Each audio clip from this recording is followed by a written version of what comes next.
The stagecoach left Laramie at 6:30 in the morning, when the sky was still the color of dirty ash, and the wind had not yet decided what it wanted to do. Claire Donovan sat with her back straight and her hands folded in her lap, which was the posture of a woman pretending she was not terrified.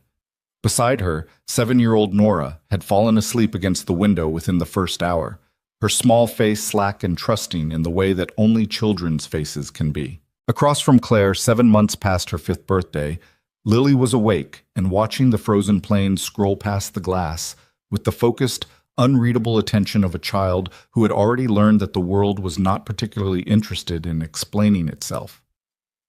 "Mama," Lily said, not looking away from the window, "is it going to snow?" Claire looked out. The clouds to the northwest were the wrong shade of white, dense and yellowish at the bottom, the kind of clouds that came down to meet you. "Maybe a little," she said. That was the second lie she had told that week. The first one was in a letter.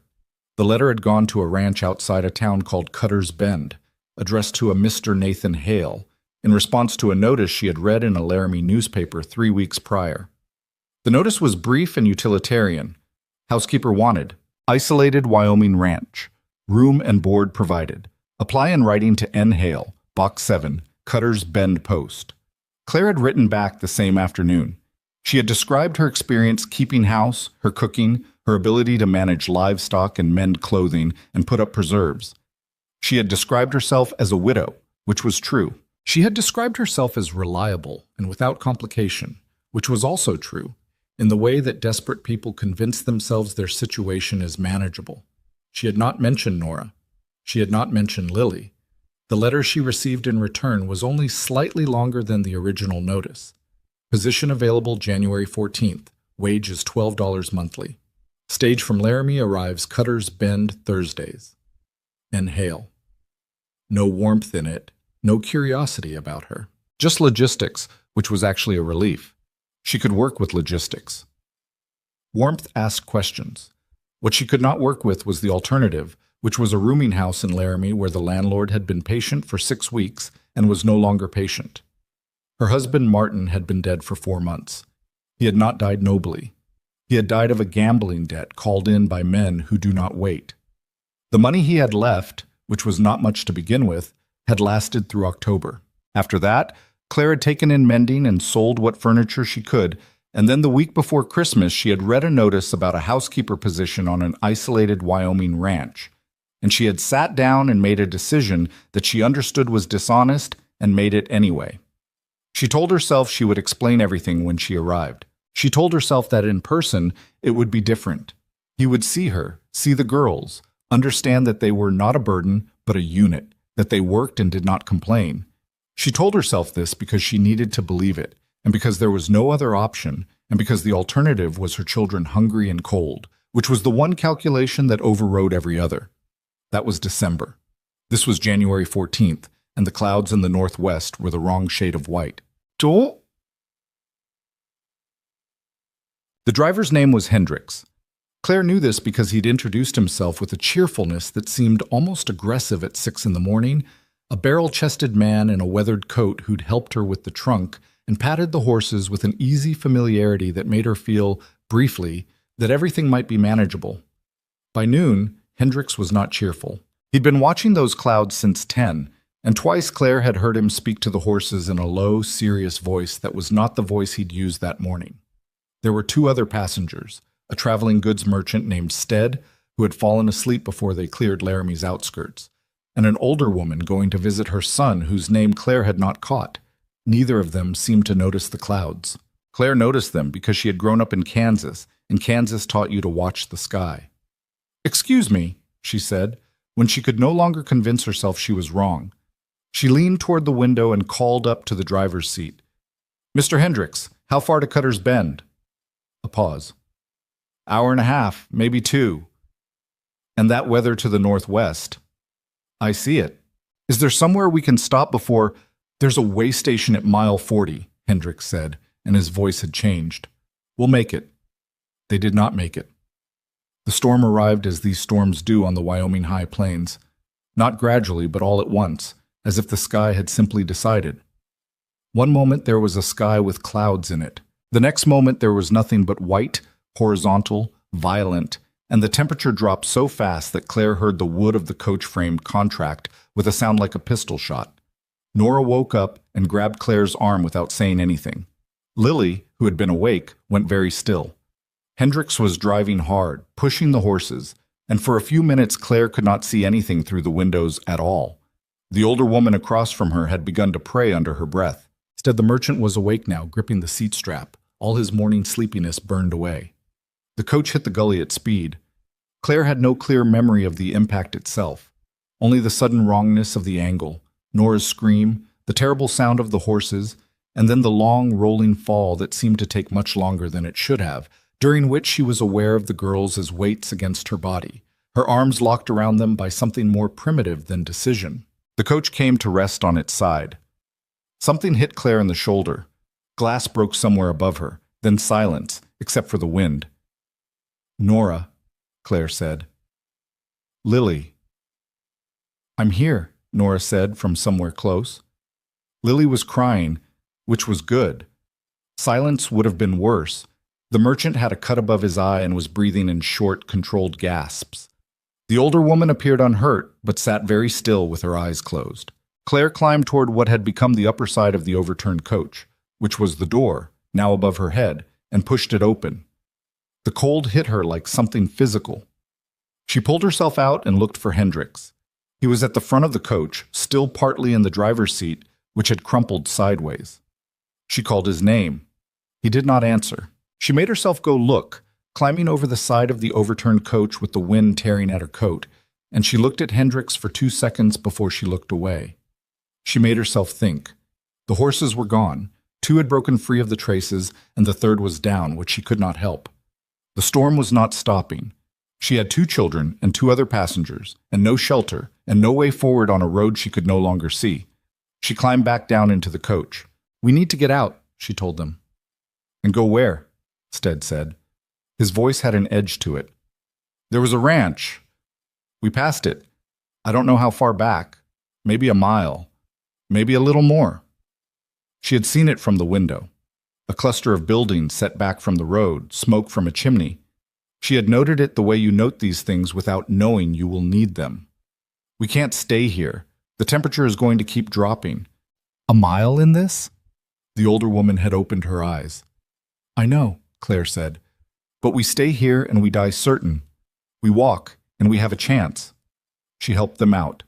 She wrapped Lily in her own coat over Lily's own coat and tied the extra around the child's middle with her belt. Nora was older and sturdier and kept pace, her face set in the fierce, determined way she had that looked so much like her father that Claire had to look away from it sometimes. They walked into the white. "What's that?" She did not know how long they walked, long enough that she stopped being able to feel her feet with any reliability, long enough that she had to carry Lily, who had gone frightened and heavy and silent in the way that cold does to small children. Stead had taken Nora's hand without being asked, which surprised Claire, and for which she was quietly grateful. The older woman, her name, Claire would later learn, was Mrs. Farwell, walked with a focus that belied her age. When the fence line appeared out of the white, Claire almost didn't believe it. She followed it. Fence lines went somewhere. This one went to a gate, and through the gate there was a lane, and at the end of the lane were lights. She was carrying Lily, and Lily's face was pressed against Claire's neck, and Lily's breathing was too slow and too shallow, and Claire had been aware of this for the last 10 minutes in the controlled, bracketed way of a person who cannot afford to fall apart, but is keeping a precise tally of exactly how frightened she is for later. She knocked on the door. She had time, standing there, to remember the letter, to remember what she had not written in it, to understand that the man on the other side of this door had no reason to help her, and that she had given him at least one concrete reason not to. She knocked again, harder. The door opened. The man in the doorway was taller than she'd imagined. Not dramatically so, but solid, with the kind of build that comes from actual work, and not from thinking about it.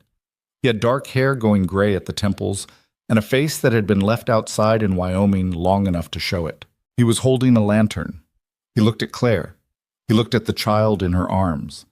He looked at the small girl behind her and the 2 strangers, and then he looked back at Claire.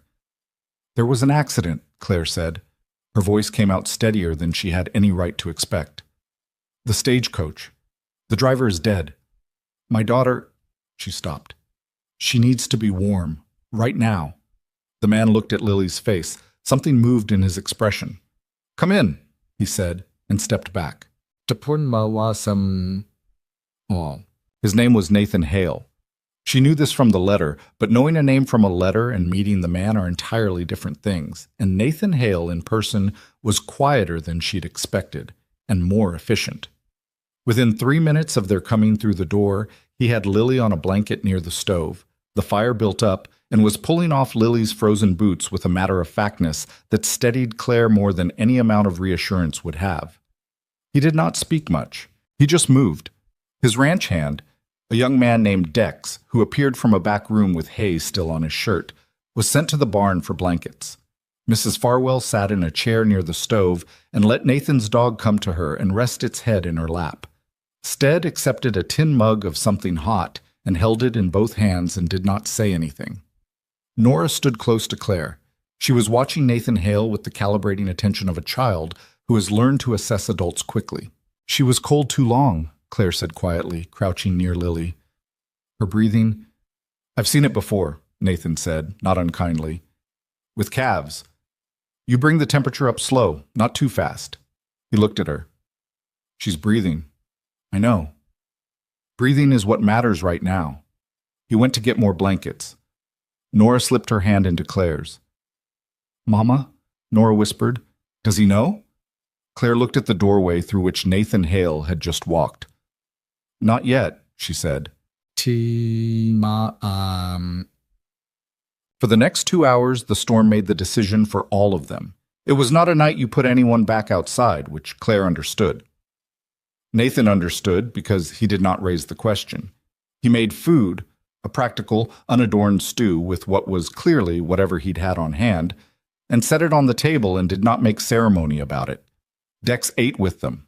Mrs. Farwell instead ate and then sat near the fire, instead fell asleep in his chair, and Mrs. Farwell pretended not to notice. Lily ate a little and then fell asleep properly, the color coming back into her face by degrees. Nora ate everything in her bowl and asked, with the directness that was her particular quality, whether there were horses in the barn. "4," Nathan said. "What kind?" He looked at her for a moment. "Quarter horses, mostly. 1 draft." "We had a horse," Nora said. "His name was Edmund. Papa sold him." A brief silence. Nathan looked at Claire. Claire looked at her stew. "I'm going to check on the animals," Nathan said, and pushed back from the table and got his coat from the hook near the door. He was gone for 20 minutes. Claire used the time to clear the table and wash the dishes, which was partly because the dishes needed washing and partly because she needed something to do with her hands. Nora helped, standing on a stool to reach the basin, handing Claire the rinsed bowls in a wordless, competent, small-person way. When Nathan came back, he shook the snow off his coat and hung it and stood for a moment near the door before he crossed the room and sat back down at the table. He looked at Claire directly. "You're the woman who wrote about the housekeeper position," he said. It was not a question. "Yes," Claire said. "You wrote that you were—" He stopped, started again. "You didn't mention children." "No, I didn't." He let that sit. He was not the kind of man, she was beginning to understand, who filled silences to make them more comfortable. He sat in them. "The position was for a single woman," he said finally. "No children mentioned in the notice. I've got 1 hired hand and no—" He looked around the room. "No provisions for—" "I know," Claire said. "I knew when I wrote the letter. I knew it was wrong." She was not going to apologize excessively or explain it in circles. She had made a calculation, and she would own it plainly. "I didn't know what else to do. My husband died in September. We were out of money. The position was—" She stopped. "There wasn't another option. I would have told you when I arrived. I was going to." "Were you?" "I don't know if you'd believe that." He looked at her steadily. "Probably not," he said. It was the honest answer, and she respected it. "What would you like me to do?" she asked. "In the morning, when the storm clears." Nathan Hale looked across the room at the sleeping shape of Lily under the blankets near the stove. He looked at Nora, who had climbed back into her chair, and was watching both of them with those careful eyes. He looked back at Claire. "I don't know yet," he said, and then he went to bed. Date. Claire did not sleep much. She lay on the floor beside the girls. Nathan had given them blankets and the rug near the stove, the warmest spot in the house, without being asked. And she listened to the storm batter the walls, and she thought about the letter and what it had cost and what it might cost still. The house was not what she'd imagined. She had imagined something more orderly, perhaps, or more considered. What it was instead was functional in the way of a house where someone has been keeping himself alive rather than living. The curtains were faded to a color that might have been any color once. There was a coat of ash on the mantel above the stove that was not new. The dishes were clean but mismatched. A crack in the plaster near the kitchen window had been patched with what looked like wadded newspaper. There were signs of someone who had once cared about the house. A faded piece of embroidery hanging by the door, a rocking chair near the window with arms worn smooth from use, alongside signs of someone who had stopped. She lay in the dark, and she listened to her daughters breathe, and she thought about the look on Nathan Hale's face when he'd seen Lily's color and moved to help without being asked. She thought about the food without ceremony, set on the table for whoever needed it. She had expected anger. She had planned for anger. She had not quite planned for this, for a man who was clearly not pleased and was choosing, anyway, to handle it quietly. In the morning, the storm had not fully cleared but had slowed to something manageable, and Nathan came downstairs to find Claire at the stove. He stopped in the kitchen doorway. She had the fire built up already, and the coffee on, and was working on biscuits. She'd found flour and salt and lard in a cast-iron pan and had not asked permission, which she acknowledged to herself was perhaps presumptuous, but the alternative was waiting to be told what to do, and she was not made for waiting. "Coffee's ready," she said, without turning around. She heard him pull out a chair. She poured the coffee and set it in front of him and went back to the biscuits. He drank the coffee. She could feel him watching her, but she did not make it into anything. "Dex will take the others into Cutter's Bend when the road is clear enough," he said. Stead and the older woman. "That's kind of you." "Not kindness. They can't stay here. Neither can—" He stopped. Claire turned around. She looked at him across the kitchen. "Tell me what you need me to do," she said. "Honestly, not what's polite, what you actually need." He looked at her for a moment. "I need someone who can run a house," he said slowly. "Mine's been running itself for 2 years, which means it's been falling apart for 2 years, which I don't have to tell you because you can see it." He set down his cup. "I need someone who can work. I don't need—" He paused carefully. "I'm not against the girls. I want you to understand that. I'm against the deception. I'm against not knowing what I was agreeing to." "That's fair," Claire said. "Is it going to happen again?" She met his eyes. "No." He looked at her for a long moment with the same steady measuring look she'd seen the night before. Then he picked up his coffee. $12 a month, he said. Like the letter said. There's a room off the kitchen. It's small, but it's separate. A pause. The girls can have the storage room across from it. I'll clear it out today. Claire Donovan turned back to the biscuit so that Nathan Hale would not see her face. "Thank you," she said. "Don't thank me," he said. "I'm not doing this to be thanked. I need the work done, and you're here." He pushed his chair back. "And don't lie to me again." "I won't." She heard him pull on his coat and go out to the barn. She stood at the stove and she breathed, carefully, once. Then she put the biscuits in the pan. The storage room was indeed small. It had been used for rope and feed supplies and 2 old saddle frames and a crate of miscellaneous metal parts that Dex carried out with cheerful inefficiency over the course of an hour. What remained was a space about 10 feet by 8 with a single narrow window that looked north toward the mountains and a wood floor that was sound, if dusty. Nora inspected it with the seriousness of a field commander assessing terrain. "It's small," she said. "It'll be warm," Claire said. "That wall shares with the kitchen stove." "Where will we sleep?" "I'll find pallets, or we can ask—" Claire paused. "We can see what Mr. Hale has." Nora walked to the window and looked out at the white mountains. "He's not like I thought," she said. "What did you think?" "I thought he'd be angry." She turned around. "About the letter?" Claire said nothing. "He is angry," Nora said, "but he's doing it quietly." She considered this. That's different from Papa. Claire looked at her 7-year-old daughter looking out at Wyoming, and she did not know how to answer that, so she didn't. She just put her arm around Nora's shoulders, and they stood there together at the small cold window, looking north. We're going to work hard, Claire said. Both of us. I know, Nora said, and we're going to be honest with him from now on. Nora thought about this. Even if we're scared? Especially then. Nora nodded with the deliberate gravity of someone taking on a serious agreement.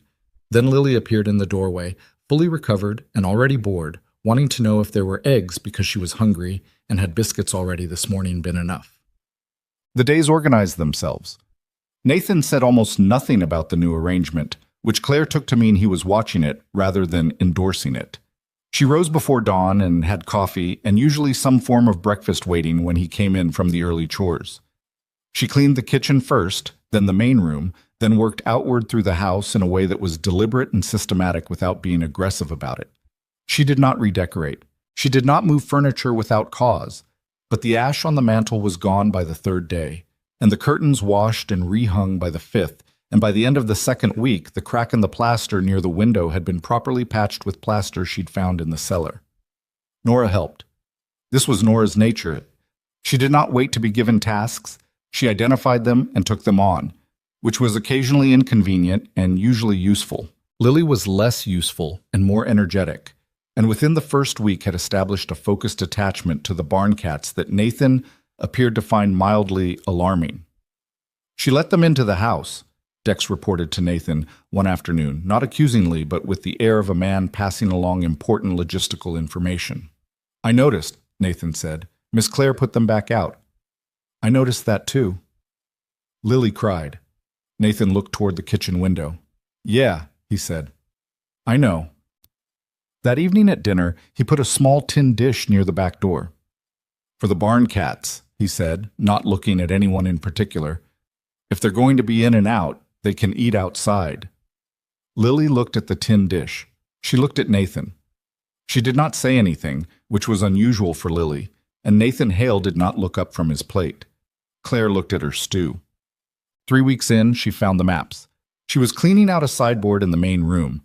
Not intrusively, just dusting, putting things back as she found them, when she found a rolled collection of survey maps in the bottom drawer, alongside some ledger books and a packet of correspondence that she did not open. The maps were old and the kind of detailed land survey work that she recognized from years spent helping her father, who had been a county clerk in Kansas and had taught her to read land records the way other fathers taught their daughters to read music.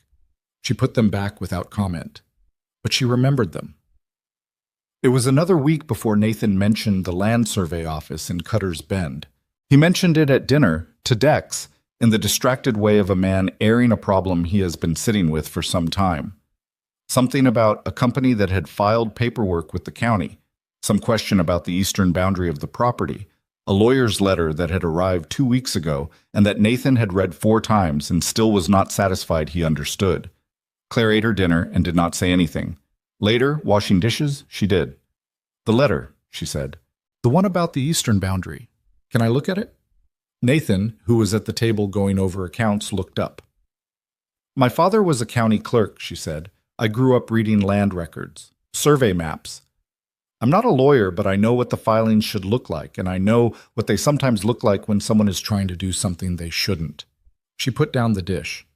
I might be able to tell you something useful, or I might not, but I could look. A silence. Why didn't you mention this before? Nathan said. You didn't ask. Another silence. He looked at her steadily. It's in the sideboard, he said. Bottom drawer, with the maps. I know, Claire said. I found them when I was cleaning. I put them back. She met his eyes. I told you I wouldn't go through your things. I meant it. Something shifted in his expression. Not dramatically, not warmly, just shifted. He gestured to the table. Pull up a chair, he said. She did. He brought out the maps and the letter and the ledger books, and they sat across from each other at the kitchen table with the lamp between them. And for the next 2 hours, Claire Donovan read through documents that she understood, and Nathan Hale handed her what she needed and did not pretend to know more than he did. She found 3 irregularities before 10 o'clock. The 4th one she found after midnight, and when she looked up, Nathan was still there, elbows on the table, watching her work. "This filing," she said, and pushed a page toward him. "This survey date. It predates the original homestead patent by 4 months. That's not possible unless what? Unless someone backdated it." She looked at him. "Which is fraud." Nathan Hale looked at the page for a long moment. Then he looked at her. "How sure are you?" he said. "Sure enough that you need a lawyer," Claire said. "But sure." He sat back. He ran a hand over his face in a gesture that was tired and something else. Relieved, maybe, or just less alone with the problem than he'd been an hour ago. "All right," he said. "You'll need to go to the county seat," she said. "I can write out what I found. Everything with the page and reference numbers, so you have it organized. Can you do that tonight? If you have paper." He got the paper. She wrote. He sat across from her and drank coffee and read back over the documents she indicated, and did not bother with unnecessary words. It was not comfortable, exactly, but it was something. By the time the lamp ran low, they had something close to a record of the fraud, clear enough to take to a lawyer in the morning. Nathan Hale stood up and stretched and looked at what she had written. "Why are you doing this?" he said. Claire looked at him. "Because it's yours," she said simply, "and someone is trying to take it." He looked at her for a moment longer than necessary. "Get some sleep," he said. "Dex and I leave early." He took the lamp. She sat in the dark for a moment before going to bed, listening to the Wyoming wind move around the corners of the house, and she thought that this was perhaps the most honest conversation she had been part of in a very long time. She was still thinking about that when she fell asleep, which was perhaps why, for the first night since Martin died, she did not dream of anything bad. Dex came back from Cutter's Bend 2 days later with a lawyer's name written on a scrap of paper and a look on his face that said the news was not simple. Nathan was in the barn when Dex rode in, and Claire was on the porch shaking out a rug, which meant she saw Dex's face before Nathan did. She finished with the rug and went inside and put coffee on, because whatever Dex had brought back was going to require sitting down with something warm. Nathan came in from the barn 5 minutes later. He and Dex sat at the kitchen table. Claire set the coffee down and started to move toward the back room, because it was not her business. And Nathan said without looking up, "You can stay." She stayed. Dex pulled the scrap of paper out of his breast pocket and smoothed it on the table. "Lawyer's name is Aldrich. He's in Harmon, not Cutter's Bend, but he knows land law and he's not on retainer with any of the big outfits." He looked at Nathan. "The thing is, I asked around while I was in town about the survey company, about who filed that claim." "And?" Dex picked up his coffee mug and put it down again without drinking. "It's a company called Meridian Land and Development. They've done this before. 3 ranches in the last 2 years. 2 of them settled, 1 went to court, and the rancher lost." He looked uncomfortable delivering this. "They buy the fraudulent filing from whoever made it, dress it up legal, and then they've got a claim on your eastern water access. You can't prove the creek isn't partially theirs without fighting it in court, and fighting it in court costs more than most ranchers have." Nathan sat with this. He had a way of going still when things were bad. Not frozen, just very quiet. The way a man gets when he's already done the arithmetic in his head and knows what it adds up to. "How much to fight it?" he said. "Aldrich quoted $40 to $60 to start. More if it goes long." Nathan looked at the table. Claire had been listening from the stove. She turned around. "Mr. Hale," she said, "the survey map, the original one, not the Meridian filing, the one in the sideboard." She waited until he looked at her. "That map has a notation in the lower left corner, a surveyor's mark and a date. I didn't mention it the other night because I wasn't sure it mattered, but it does. That mark corresponds to a federal land office filing, not a territorial one, which means the record would be in the federal registry, not just the county." Nathan looked at her. "Meaning what?" "Meaning, if Meridian's filing is in the county records only, and your original patent is in the federal registry, theirs doesn't supersede yours. They'd have to prove fraud at the federal level to touch you, and they haven't filed there." She paused.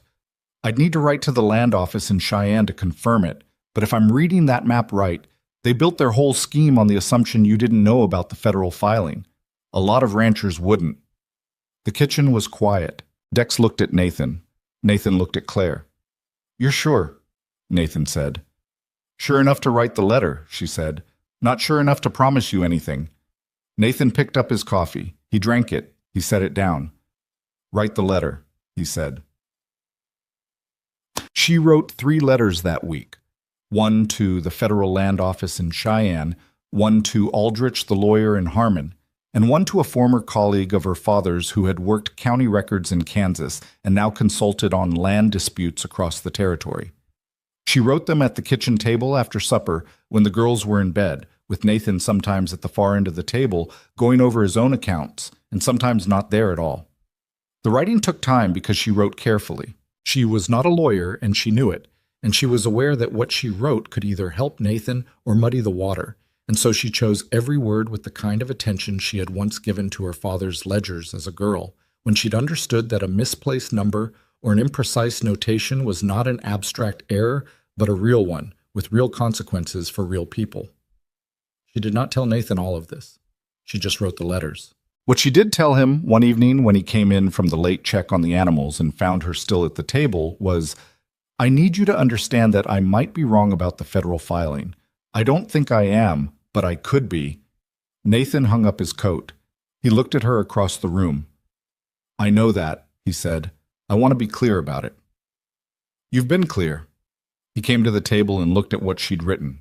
"You've also been up since before dawn, and it's past 10 o'clock. There's more to... It'll be there in the morning." He said it without authority, just as a fact. He looked tired himself. He looked like a man who had been carrying something heavy for long enough that he'd forgotten what it felt like to put it down.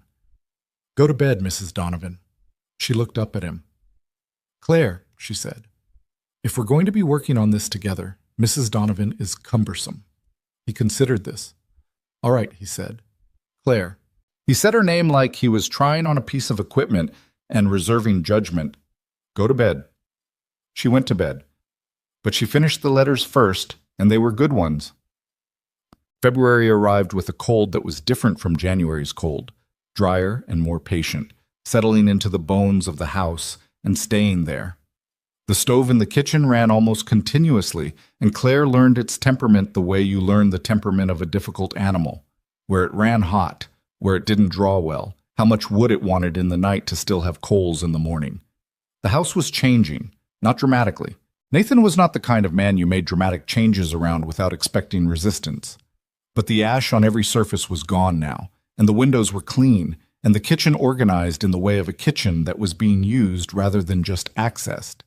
She had found a crack in the wall of the storage room the girls slept in and chinked it with a mixture of ash and clay she'd read about somewhere, and the room was warmer for it. She'd mended the curtains properly. She'd oiled the hinges on the front door, which had been announcing every entry and exit for apparently years. Nathan noticed these things. He did not comment on most of them, but once, coming in from the barn to find the front door silent, he stopped and opened it and closed it twice, as if verifying the silence. "Hinges," Claire said from the kitchen. "I heard." He went to wash his hands at the basin. "The latch on the cellar door is going," she said. "The wood around the bolt is rotting. I'll look at it." I said I'll look at it. Not unkind, just, this is mine to do." She turned back to the stove. "All right." He looked at it that afternoon. He spent about an hour on it.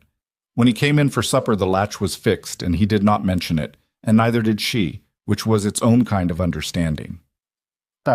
Nora had appointed herself Dex's shadow within the first 2 weeks, a development that Dex found entertaining and Nathan found, Claire suspected, quietly useful, because Dex was 22 and inclined toward inefficiency when left unsupervised, and Nora was constitutionally incapable of watching inefficiency without commenting on it.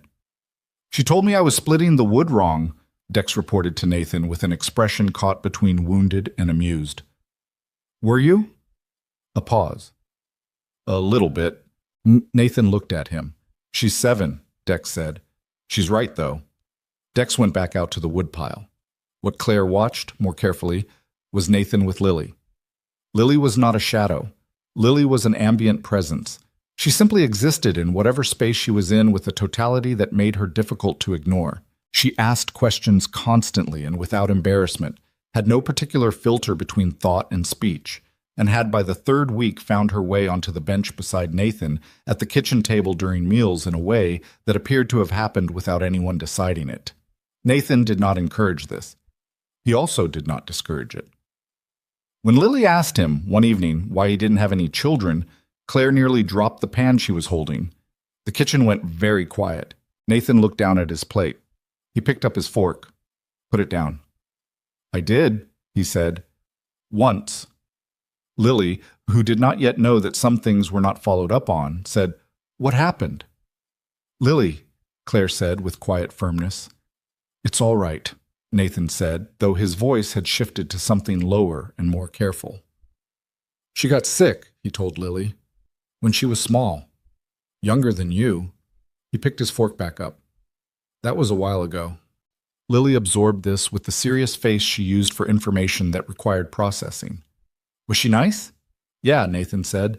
She was. I'm sorry, Lily said, and went back to her supper. Nathan ate without speaking for the rest of the meal. Claire did not look at him, and he did not look at her, but she understood now why the house had the particular quality it had, why it felt like a place that had once been intended for more than one person and had been adjusted over years for less. After the girls were in bed that night, she found him on the porch with his coat on, looking north at the mountains.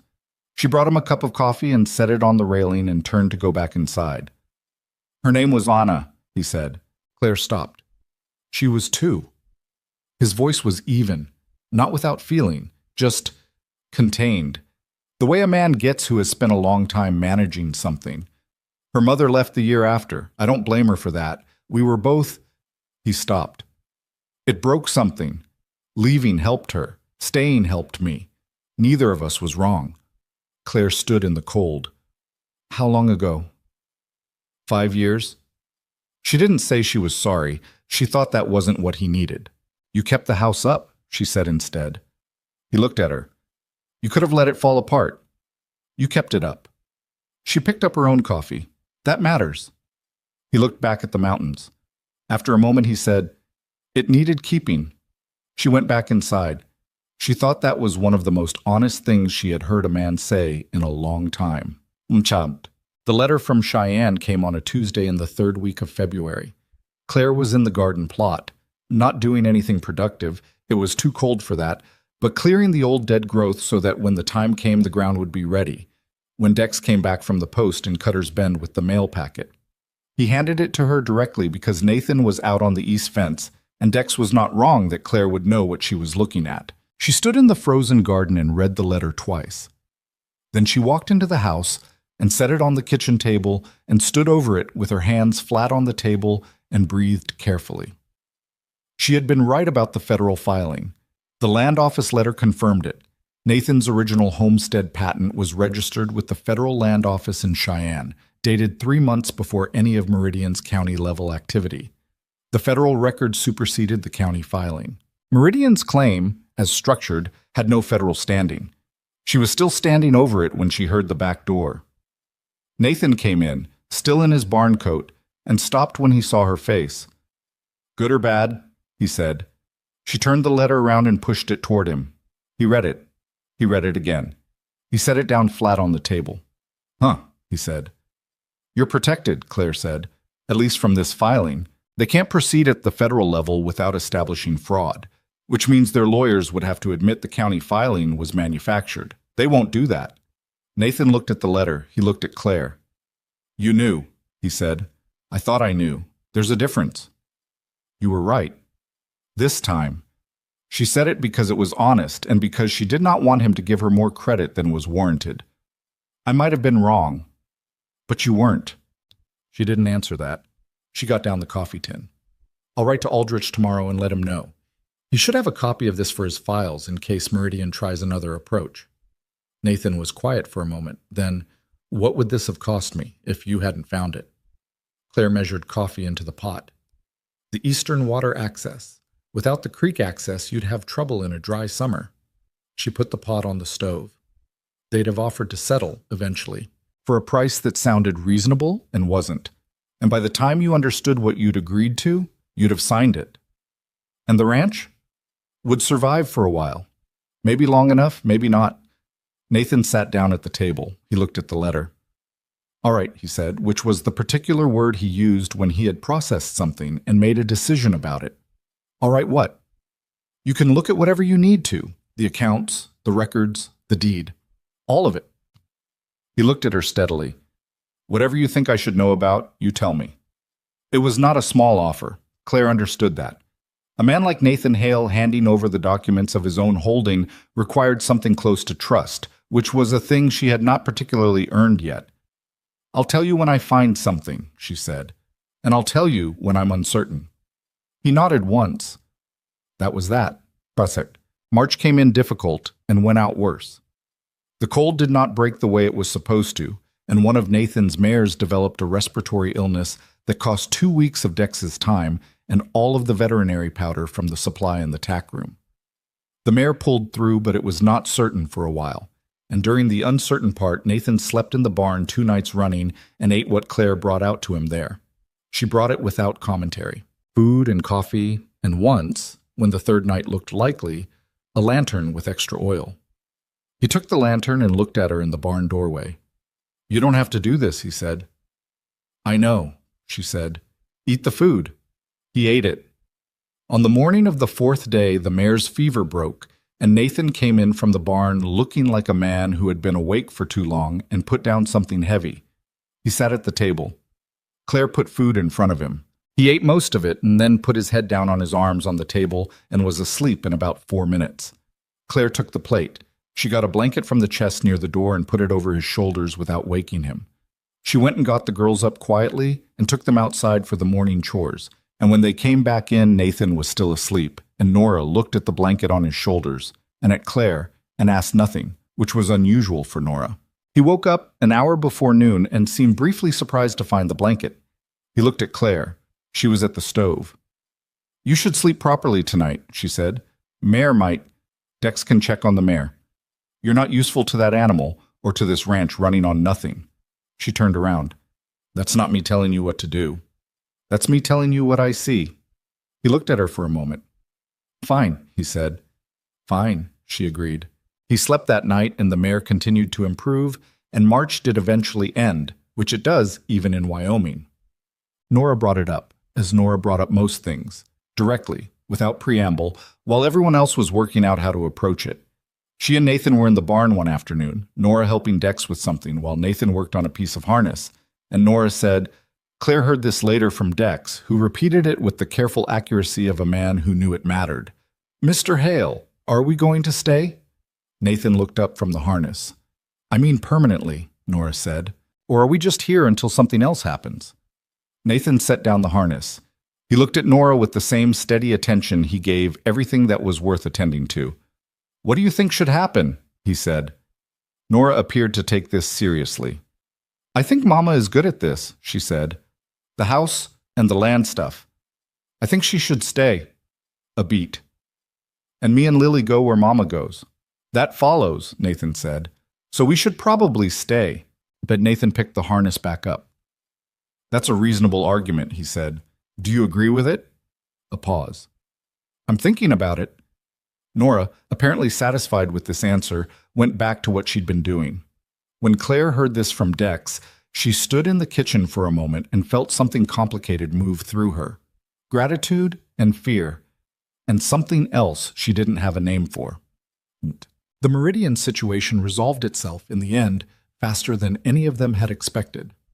Aldrich the lawyer wrote back in early April with the confirmation that Meridian's legal team had reviewed the Federal Registry evidence Claire's letter had prompted and had elected not to pursue the matter further, which was the language lawyers used when they meant, we have decided that losing would be worse than walking away.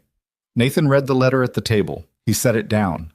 He looked out the window at the ranch, the barn, the fence line, the mountains beyond.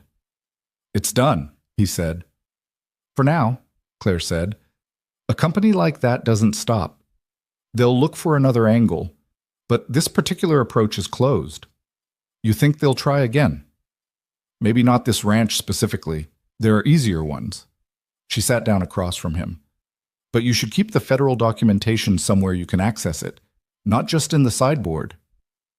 Where do you suggest? I can make copies. One for Aldrich's files, one for you to keep here, one to send to the federal office with a note requesting confirmation of receipt. She paused. 3 copies means they have to attack all 3 simultaneously, which is significantly harder and significantly more expensive. Nathan looked at her with an expression she was beginning to recognize. Not admiring exactly, but something like it, filtered through his habitual reserve. "When did you learn to think like that?" he said. "My father taught me that paper protects what fences can't," Claire said. He wasn't wrong. Nathan sat back. He was quiet for a moment and then he said, "I underestimated you." It was a simple statement, not a compliment dressed up as one, not an apology, just a fact stated plainly. "You didn't know me," Claire said, "and I didn't help by lying to you at the start. No, you didn't." He looked at the letter, then at her. "But I'm saying it anyway. I underestimated you." She looked back at him. "I know," she said. The corner of his mouth moved briefly, in the way it sometimes did. Not quite a smile, but adjacent to one. He got up to see about the afternoon chores, and Claire began drafting the 3 copies of the federal documentation.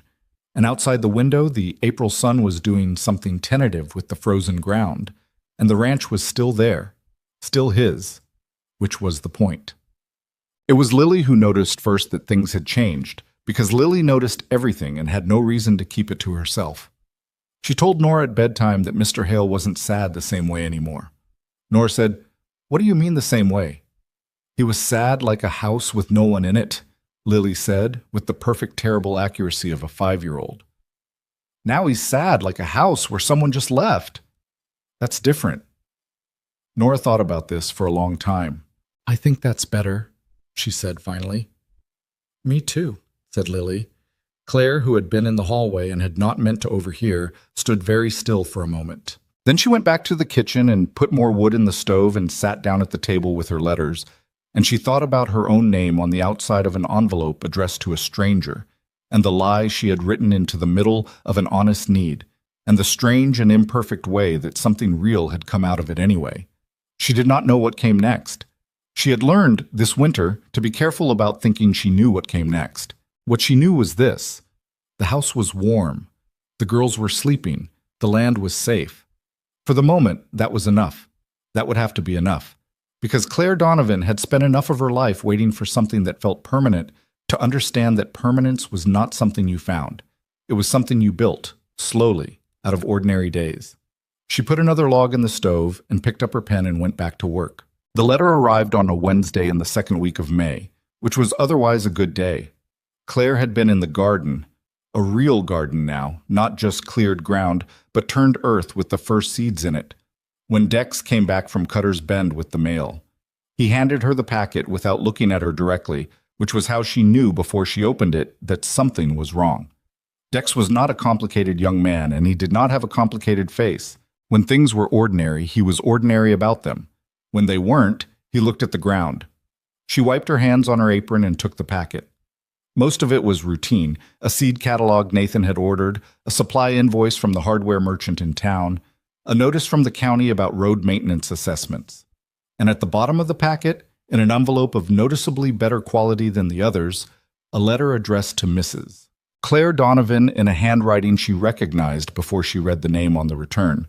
She recognized it because she had spent 4 years watching that handwriting sign documents and receipts, and once, a letter to a judge in Laramie that had made her life considerably more difficult for 6 months. Victor Donovan. She stood in the garden with the envelope in her hand, and she did not open it immediately. She looked at the mountains. She had learned this winter and spring to give herself a moment before reacting to things, which was a habit she had not had before, and which she credited partly to watching Nathan handle difficult information with that particular stillness of his. It did not come naturally to her.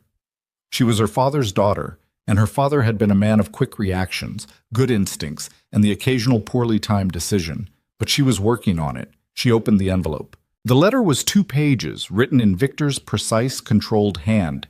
It did not open with any pleasantry. Victor had never bothered with pleasantries when he felt he held the advantage, and the letter made clear by its second sentence that he believed he did. He had found her. He did not say how. He said that as the surviving male relative of Martin Donovan, and as a man of standing in Cheyenne, where he had recently established himself in the freight business, he had consulted with a lawyer regarding the welfare of his brother's children. The lawyer, whose name was printed at the bottom of the page with a Cheyenne address, had advised him that under territorial law, the claim of a paternal blood relative to the guardianship of minor children held considerable weight, particularly in circumstances where the mother's living situation could be characterized as irregular, transient, or financially precarious. He wanted, he wrote, only what was best for Nora and Lily. He was prepared to offer them a stable home in Cheyenne, an education, and opportunities their current circumstances could not provide. He would, he wrote, prefer to resolve this matter without the involvement of the courts. He suggested Claire consider this carefully. He would be in Cutter's Bend within the fortnight. Claire read the letter twice. Then she folded it precisely along its original creases and put it in her apron pocket and went back to the garden and finished what she had been doing, because the seeds did not care about Victor Donovan and they needed to go in the ground. She did not tell Nathan that evening. She told herself she needed to think first, which was true, and also that she was not ready to say it out loud, which was more true. She told him the next morning. She waited until the girls were outside with Dex, Nora supervising the feeding of the horses with her characteristic authority, Lily somewhere in the vicinity of the barn cats.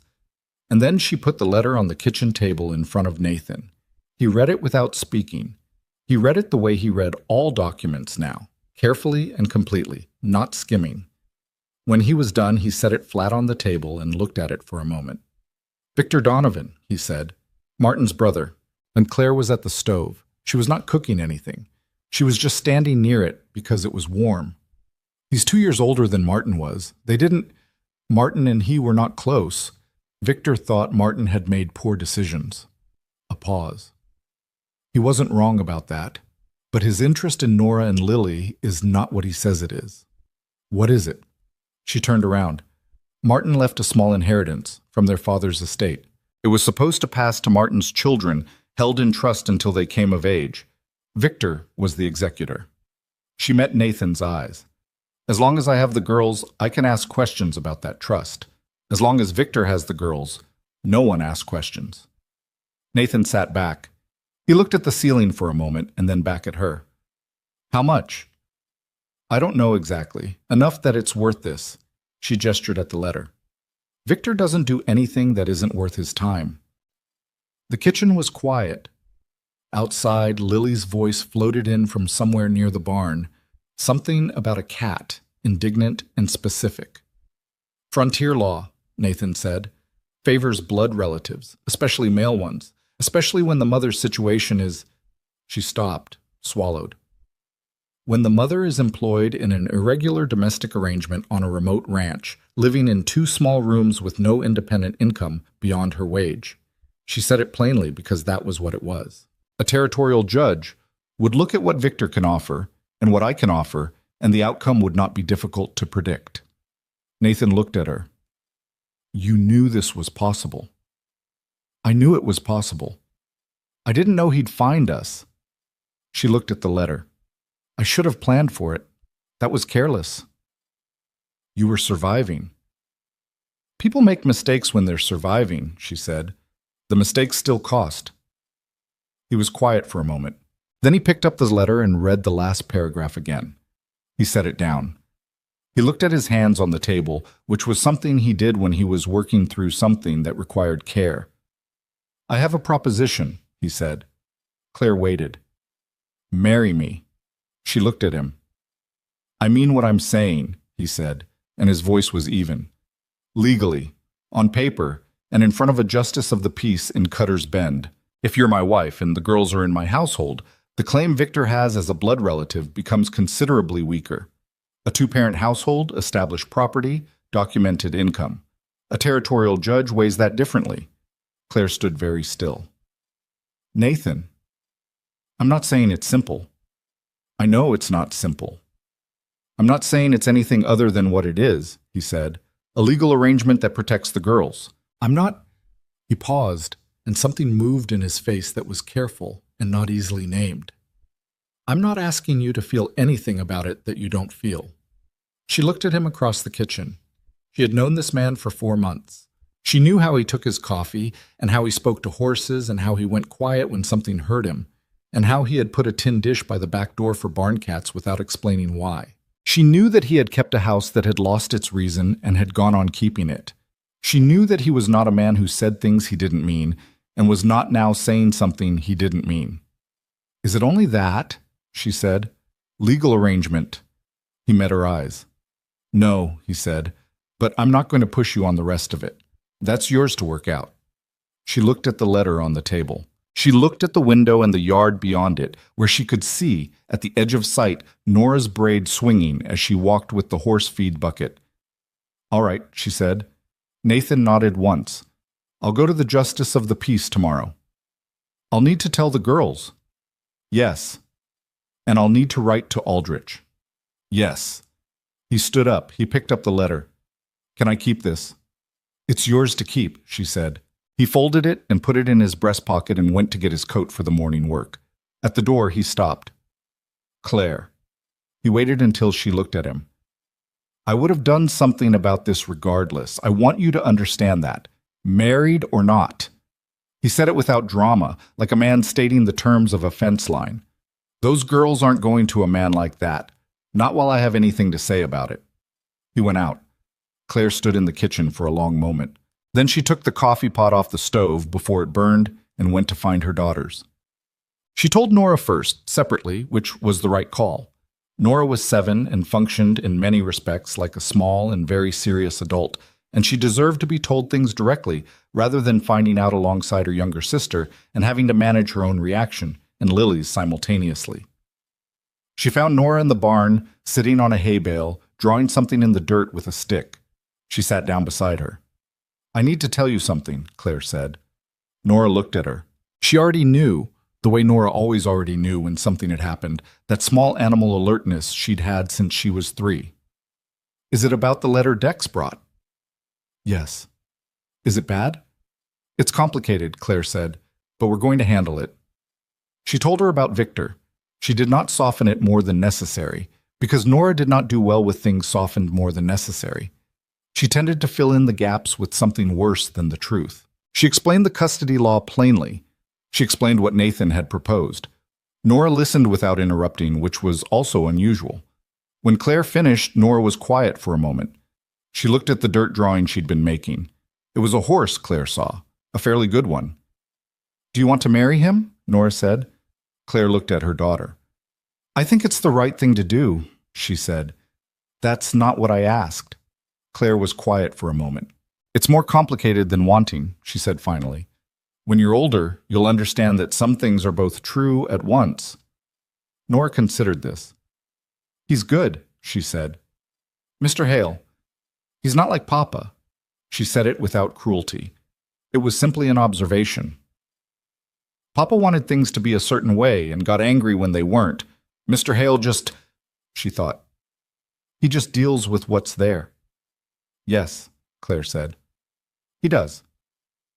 "Okay," Nora said. She went back to her horse drawing. Then, "What about Uncle Victor?" "He's not your uncle in any way that matters." "But he's coming." "Yes." Nora drew another line. "Will he try to take us?" "He'll try," Claire said. "We're not going to let him." Nora looked up. "Promise?" Claire met her daughter's eyes. "Yes," she said, "and she meant it the way you mean things when you have run out of room not to." Telling Lily was a different kind of conversation. Lily was 5 and had a 5-year-old's relationship with complex legal situations, which is to say she did not have one. Claire told her that she and Mr. Hale were going to get married, which was the part that mattered to Lily's daily life, and watched Lily process this with the focused intensity she brought to all new information. "So he'll be our papa?" Lily said. "He'll be your stepfather," Claire said carefully. Lily thought about this. "What's the difference?" Claire opened her mouth and closed it. "It's a different kind of family," she said. "But it's still a family." "Okay," Lily said without apparent difficulty. Then, "Can I tell the barn cats?" "You can tell whoever you like." Lily went to tell the barn cats. Claire watched her go and felt something catch in her chest. Not grief exactly, not joy exactly, but something in the territory between them that did not have a clean name. Victor Donovan arrived in Cutter's Bend on a Friday, which was 12 days after his letter. He came by private coach, not the public stage, which was the first thing people in town noticed. The second thing they noticed was the lawyer he brought with him, a man named Pressler from Cheyenne, who wore a suit that cost more than most people in Cutter's Bend made in 2 months, and who looked at the town with the careful neutrality of a man trying not to show what he actually thought of it. Claire learned all of this from the wife of the dry goods merchant, who sent a note out to the ranch with her husband's delivery wagon on Saturday morning. The note said, "Your brother-in-law and a Cheyenne lawyer are at the hotel. Thought you should know. M. Hartley." She brought the note to Nathan. They were married by then, had been since Wednesday, a brief and pragmatic ceremony in the Justice of the Peace's office in Cutter's Bend, with Dex and Mrs. Hartley from the dry goods store as witnesses. The girls had been there. Nora had worn her good dress and held Claire's hand through the whole of it. Lily had asked the Justice of the Peace if he had a dog, and he did not, and she had expressed appropriate sympathy. Nathan had said the words that were required and had not embellished them, which suited Claire. She had said her own words clearly. Afterward, they had eaten dinner at the hotel dining room, which was the only sit-down restaurant in Cutter's Bend, and Dex had ordered pie and Lily had eaten most of it, and it had been, all things considered, as honest a day as Claire could remember. They were not in love the way people meant when they said it easily. They were something more complicated and possibly more durable, two people who had decided deliberately to stand together, which was a choice rather than a feeling, and which required different things than feeling did. Claire was clear-eyed about this. She thought Nathan was too. She handed him Mrs. Hartley's note on Saturday morning. He read it. "He works fast," Nathan said. "He always did." She took the note back. "He'll file the custody petition on Monday. That's how he operates. Arrive on Friday, spend the weekend gathering information about the local situation, file on Monday morning when the courthouse opens." "What information is he gathering?" "About us. About the ranch. About whether the marriage looks like what it is, or whether it looks like what it is." She paused. "Victor is good at finding the difference between form and substance. It's what he does." Nathan looked at her. "What does he know already?" "He knows I was your housekeeper before I was your wife. He knows the timeline. He'll use that." She set down her coffee. "He'll tell the judge it was a marriage of convenience arranged to defeat his legal claim. He'll call it fraudulent." "Is he wrong?" Claire met his eyes. "About why we married quickly, no. About whether it's real, yes." She said it without wavering. "That's what we have to show." Victor came to the ranch on Sunday. He came in the private coach, which stopped at the end of the lane, and he walked the rest of the way on foot, either because the lane was muddy from recent rain or because he wanted to be seen approaching, which was also a thing Victor did. He was a tall man, dressed well, with the kind of face that had been handsome once and now was merely authoritative. He had Martin's nose and none of Martin's softness. Nathan and Claire were both on the porch when he came up the lane. This was not accidental. They had talked about it. Victor stopped at the porch steps and looked at them, and then at the ranch, and then back at them. "Claire," he said. "Victor," she said. "You're looking well." His eyes moved to Nathan. "Mr. Hale." "Donovan," Nathan said, and did not extend his hand, which was a choice Victor registered without showing it. "I'd like to speak with my nieces," Victor said. He said it pleasantly, which was how Victor said things when he wanted them to sound reasonable. "Just to see them. Family." "They're not available right now," Claire said. Something moved across his face. "Claire, I drove 3 hours from Cutter's Bend. I think you can allow me 10 minutes with my brother's children." "You drove from Cutter's Bend to file a legal claim to take them away from their mother," Nathan said. His voice was level. "That's not a family visit. So, no, they're not available." Victor looked at Nathan with the particular look of a man recalibrating his assessment of an obstacle. "I understand you recently married my sister-in-law," he said. "Quite recently." "That's right." "Somewhat sudden." "Not particularly," Nathan said. "Things take the time they take." Victor smiled, which did not reach anything above his mouth. "I'm sure." He looked at Claire. "I want you to understand that I have no interest in making this difficult. The girls need stability. They have stability," Claire said. "They have a home, a school. Mrs. Alderton started a school in Cutter's Bend in March. They have... She stopped because she could hear herself beginning to justify, which was what Victor wanted. She made herself stop. They're not going anywhere, Victor. You can do what you feel you need to do legally, but they stay here. Victor looked at her for a long moment. How much do you know about your husband's situation? He said. Before you arrived? The shift was deliberate. Claire felt Nathan go still beside her. I know what I need to know, she said. There were debts, Victor said pleasantly. Before the girl died, the medical expenses. I understand he had to sell a significant portion of this ranch's southern acreage to cover them, which means the ranch is smaller than it appears, and that there was a legal matter last winter, a land company with a claim on the eastern boundary. He tilted his head.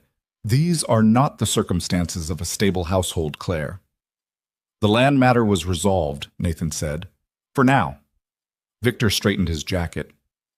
A territorial judge will want to know about the history, not just the current moment. He looked at Claire.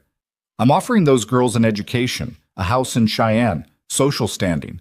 I'm offering them a future. What I'm asking you to consider is whether your feelings are more important than what's best for them. The porch was quiet. Get off my property, Nathan said. He said it without raising his voice. Victor looked at him. You came. You said what you came to say. Now you can go. Nathan took a single step forward, not threateningly, just to make the geometry clear. Monday morning you'll file whatever you're filing and we'll deal with it through the court. Until then, this is my land, and you're not welcome on it. Victor looked at Nathan for a moment longer. Then he looked at Claire with an expression she recognized. The expression of a man who has decided you have made a choice and intends to make you regret it. I'll see you in court then, he said. He walked back down the lane to his coach. Claire and Nathan stood on the porch until the coach had turned onto the main road and disappeared. He knows about Anna, Nathan said. Yes, and the debts. He's thorough, Claire said. He would have talked to people in town, asked questions. Nathan was quiet. He's going to use all of it. He's going to try. She turned to look at him. We need to write to Aldrich tonight. I'll get paper. He went inside. Claire stood on the porch for another moment, looking at the empty lane. The May afternoon was warm, the first real warmth of the year, and from somewhere near the barn she could hear Lily singing something tuneless and particular to herself. The sound of it, small and oblivious and alive, was what kept Claire's hands from shaking. She went inside. Nora found out about the court case on Tuesday, which was one day after Victor filed his petition at the Cutter's Bend courthouse. She found out because she overheard Dex telling the story to the horses in the barn, which was Dex's habit when he was working through something. Dex had not known she was in the hayloft, and she had not made herself known. She heard enough. She came to Claire that evening, after Lily was asleep. He filed, Nora said. She was standing in the kitchen doorway in her nightgown. Claire looked up from the papers spread on the table. Yes. When is the hearing? 3 weeks, June the 2nd. Nora came and sat down across from her at the table. She looked at the papers. What do we need? A lawyer, Aldrich, who helped with the land matter. He knows Nathan, and he knows the ranch's legal standing. What else? Claire looked at her daughter. Nora. I want to know what else, Nora said. I'm not a baby. This is about me and Lily, and I want to know what we need. Claire was quiet for a moment. Witnesses, she said. People who can speak to the household, to what the girls' lives look like here, what it would mean to take them away. Mrs. Hartley from the dry goods store knows us. Mrs. Alderton from the school. Nora nodded. She was looking at the papers with that eyes slightly narrowed look of assessment that she'd had since she was small. What's Victor going to say? That the marriage was arranged to stop him, that the household is unstable, that I'm financially dependent on Nathan, and that the situation before we married was... Claire paused. Irregular. Was it? By certain definitions. Nora thought about this. Can I write something, she said, for the judge? Claire looked at her. What do you mean? A statement, like a letter. I could write about what it's like here, what Nathan is like. Judges read things, don't they, in court? Aldrich would have to advise, but could I? Claire folded her hands on the table. She thought about her 7-year-old daughter asking to write a letter to a territorial judge. She thought about what that letter might say, coming from a child who noticed everything and forgot nothing, and said what she saw without editorializing. "Let me ask Aldrich," she said. Nora nodded, apparently satisfied. She got up from the table. "Nora," Claire said. She stopped. "You don't have to do this. Any of it. This is for adults to—" "It's about me," Nora said again, simply. "I should get to say something." She went to the bedroom door, then looked back. "Is Nathan asleep?" "He's in the barn. Last check on the animals." "Okay." She looked at the door that led to the porch, and beyond it, the lamp that was still on in the barn. "He does that every night," she said. "Even when he's tired. Even when there's nothing wrong." "Yes. That's what I want to write about," Nora said. "That kind of thing." She went to bed. Claire sat at the table for a long time after that, listening to the Wyoming night. Nathan came in from the barn at 9:30 and found her still there. He hung up his coat and looked at the papers and at her face. "Nora knows," Claire said. "I figured she would." He sat down. He looked at the papers. "Aldrich's letter. He thinks we can beat it." "He thinks we have a case," Claire said. "That's not the same thing." She looked up. "Victor's lawyer is better than Aldrich." "Probably. And Victor has more money." "Also probably. And the timeline of the marriage is going to look exactly like what it was." Nathan was quiet for a moment. Then, "It was also something else. At the same time." He said it carefully, the way he said things that cost him something. "I need you to know that, whatever it looks like to a judge." Claire looked at him across the table. The lamp between them made everything amber and close. "I know," she said. He nodded. He looked at the papers. "What do we do in the morning?" "Write to Aldrich. Ask about Nora's statement. Make a list of witnesses." She rubbed her eyes. "And figure out what Victor knows about the land debts, because he'll use them, and we need to be ready." "The debts are settled," Nathan said. "I know, but settled debts look different in a courtroom than they do in a ledger." She looked at him. "He's going to try to make you look like a man who's been in financial trouble, who has losses, who might not be able to provide for children long term." Nathan's jaw tightened briefly. "The ranch is sound." "I know it is. We need Aldrich to show that." She gathered the papers. "We have 3 weeks. We can do a lot in 3 weeks." He looked at her steadily. "Are you afraid?" he said. She looked back at him. "Yes," she said. "Are you?" "Yes," he said. Neither of them said anything about that for a moment. It sat between them on the table honestly, the way honest things did when you stopped pretending. 3 weeks, Nathan said. 3 weeks, she agreed. He got up and poured 2 cups of coffee and brought them to the table and sat back down, and they went through the papers together until the lamp ran low. 2 people who had chosen each other in the practical, deliberate way that sometimes runs deeper than any other kind, making their case in the only way they knew how, carefully, honestly, and without stopping. Aldrich had an office above the feed store in Harmon that smelled of sawdust and old paper, and the particular mustiness of documents that had been consulted many times. He was a small man with a precise manner and a way of listening that involved very little movement of his face, which Claire had initially mistaken for indifference and had since understood was the opposite. He met with them 4 times in the 3 weeks before the hearing. He was honest with them in the way of a man who had learned that false comfort created worse problems than hard truths. "Pressler is good," he said at the second meeting. He said it without apology, sitting across from Claire and Nathan at his desk with the petition documents spread between them. He's argued custody cases in Cheyenne and Denver. He knows how to read a territorial judge, and he knows which details to make large and which to make small. "And the judge," Nathan said, "Calloway, fair. Not sympathetic to what he considers social irregularity, but fair." Aldrich picked up a page. "He will not like the timing of the marriage. Pressler will make sure he knows the timing." "We expected that," Claire said. "What he will like, if we show it correctly, is evidence of stability and established community standing." He looked at Claire. "Mrs. Hartley's testimony is useful. Mrs. Alderton's is more useful. A school teacher carries weight." "What about the land situation?" Nathan said. "The Meridian matter." Resolved in your favor through legitimate legal channels, which actually works for us if I frame it correctly.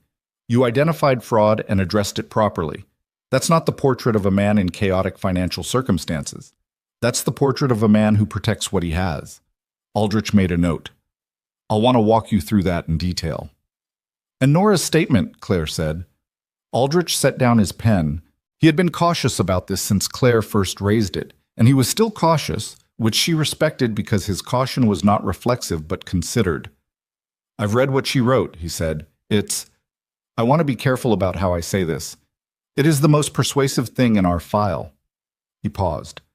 A 7-year-old's written statement is not standard in these proceedings. Pressler will object to its admission. On what grounds? Nathan said. Age, competence. Undue influence by the mother. He looked at Claire. He'll imply you told her what to write. I didn't. I know you didn't. Nora's voice in those pages is entirely her own. No adult wrote that. But I need to be prepared to establish that to the judge's satisfaction. He tapped the statement where it lay in the file. I may call her as a witness. Claire looked at him. She's 7. I'm aware. She'd have to stand up in front of... I know what it means, Aldrich said. I'm not doing it unless the statement gets blocked, and I have no other way to get her words in front of the judge. But she should know it's possible. He looked at Claire steadily. Can she do it? Claire thought about her daughter standing in the kitchen doorway in her nightgown, asking to write a letter to a judge. She thought about Nora at the porch steps while Victor walked back down the lane, watching him with those careful, unreadable eyes. Yes, she said. She can do it. Then we prepare for both possibilities, Aldrich said, and moved on. The night before the hearing, nobody slept particularly well. Claire was aware of Nathan getting up at some point after midnight. She heard the back door, soft so as not to wake anyone, and then silence, and she lay in the dark and looked at the ceiling. After a while, she got up too. He was on the porch, not looking at anything in particular, just standing in the Wyoming dark with his hands in his coat pockets and the mountains a darker shape against the dark sky. She brought a blanket and stood beside him and didn't offer it, just had it. I keep thinking about what he said, Nathan said, about Anna, the medical debts. He's going to use it to make you look unstable. I know. A pause. It was a hard 2 years. After. I'm not going to pretend otherwise. He looked at the mountains. The debts were real. Selling the South acreage was real. I made the best decisions I could make, and some of them were wrong. That's not instability, Claire said. That's just life. Pressler's not going to call it life. No, she agreed. But Aldrich will. Nathan was quiet for a moment. She could see his breath in the cold May night. If it goes wrong tomorrow, he said. It won't. But if it does, she looked at him. Then we appeal, she said. We keep appealing. We do not stop. She said it without making it dramatic because it wasn't dramatic. It was just the truth. Victor does not get those girls. Whatever it takes and however long it takes. He looked at her. In the dark, his face was hard to read, but she had been learning to read it for 4 months, and she knew what the set of his shoulders meant. I should have said this before, he said. He stopped. I'm not good at saying things directly. You're better than you think. I mean, the things that... He stopped again, put his hands back in his pockets, took a breath. I'm glad you knocked on this door, he said. That night, regardless of how it came about, I'm glad you were here. She looked at him for a moment. So am I, she said. Not a declaration, not anything that needed to be more than what it was. Just 2 honest people standing in the dark, saying true things. She handed him the blanket. He put it around his shoulders. They stood on the porch until it got too cold, and then they went back inside, and in the morning they got up and dressed and made breakfast and drove to Cutter's Bend to fight for their family. The courthouse in Cutter's Bend was the most substantial building in town, 2 stories of territorial sandstone with a wooden floor that announced everyone who walked on it. The courtroom on the 2nd floor held perhaps 40 people in its gallery benches, and by 9 in the morning, most of those seats were full. This surprised Claire. It should not have. Cutter's Bend was a small town, and a custody hearing involving a Cheyenne lawyer and a recently arrived outside claimant was the most interesting thing to happen since the Meridian land case, which itself had not made the newspapers but had made every conversation for 6 weeks. People came because they knew Nathan. People came because they had watched Claire fix the dry goods order when the accounting was wrong, and because Nora had won the spelling contest at Mrs. Alderton's school the previous month, and because Lily had appointed herself the unofficial greeter of every delivery wagon that came through town. Mrs. Hartley was in the gallery. Mrs. Alderton. Dex, who had cleaned up more than Claire had ever seen him clean up and was sitting very straight. 3 other ranchers Nathan knew, who had come without being asked, which was the Frontier's way of saying something it would not say directly. Victor sat at the opposing table with Pressler. Victor was dressed for Cheyenne, not Cutter's Bend. Pressler had the same expensive suit from the hotel visit, and he had laid his papers out with the organized efficiency of a man who had done this many times and expected to do it again and again after.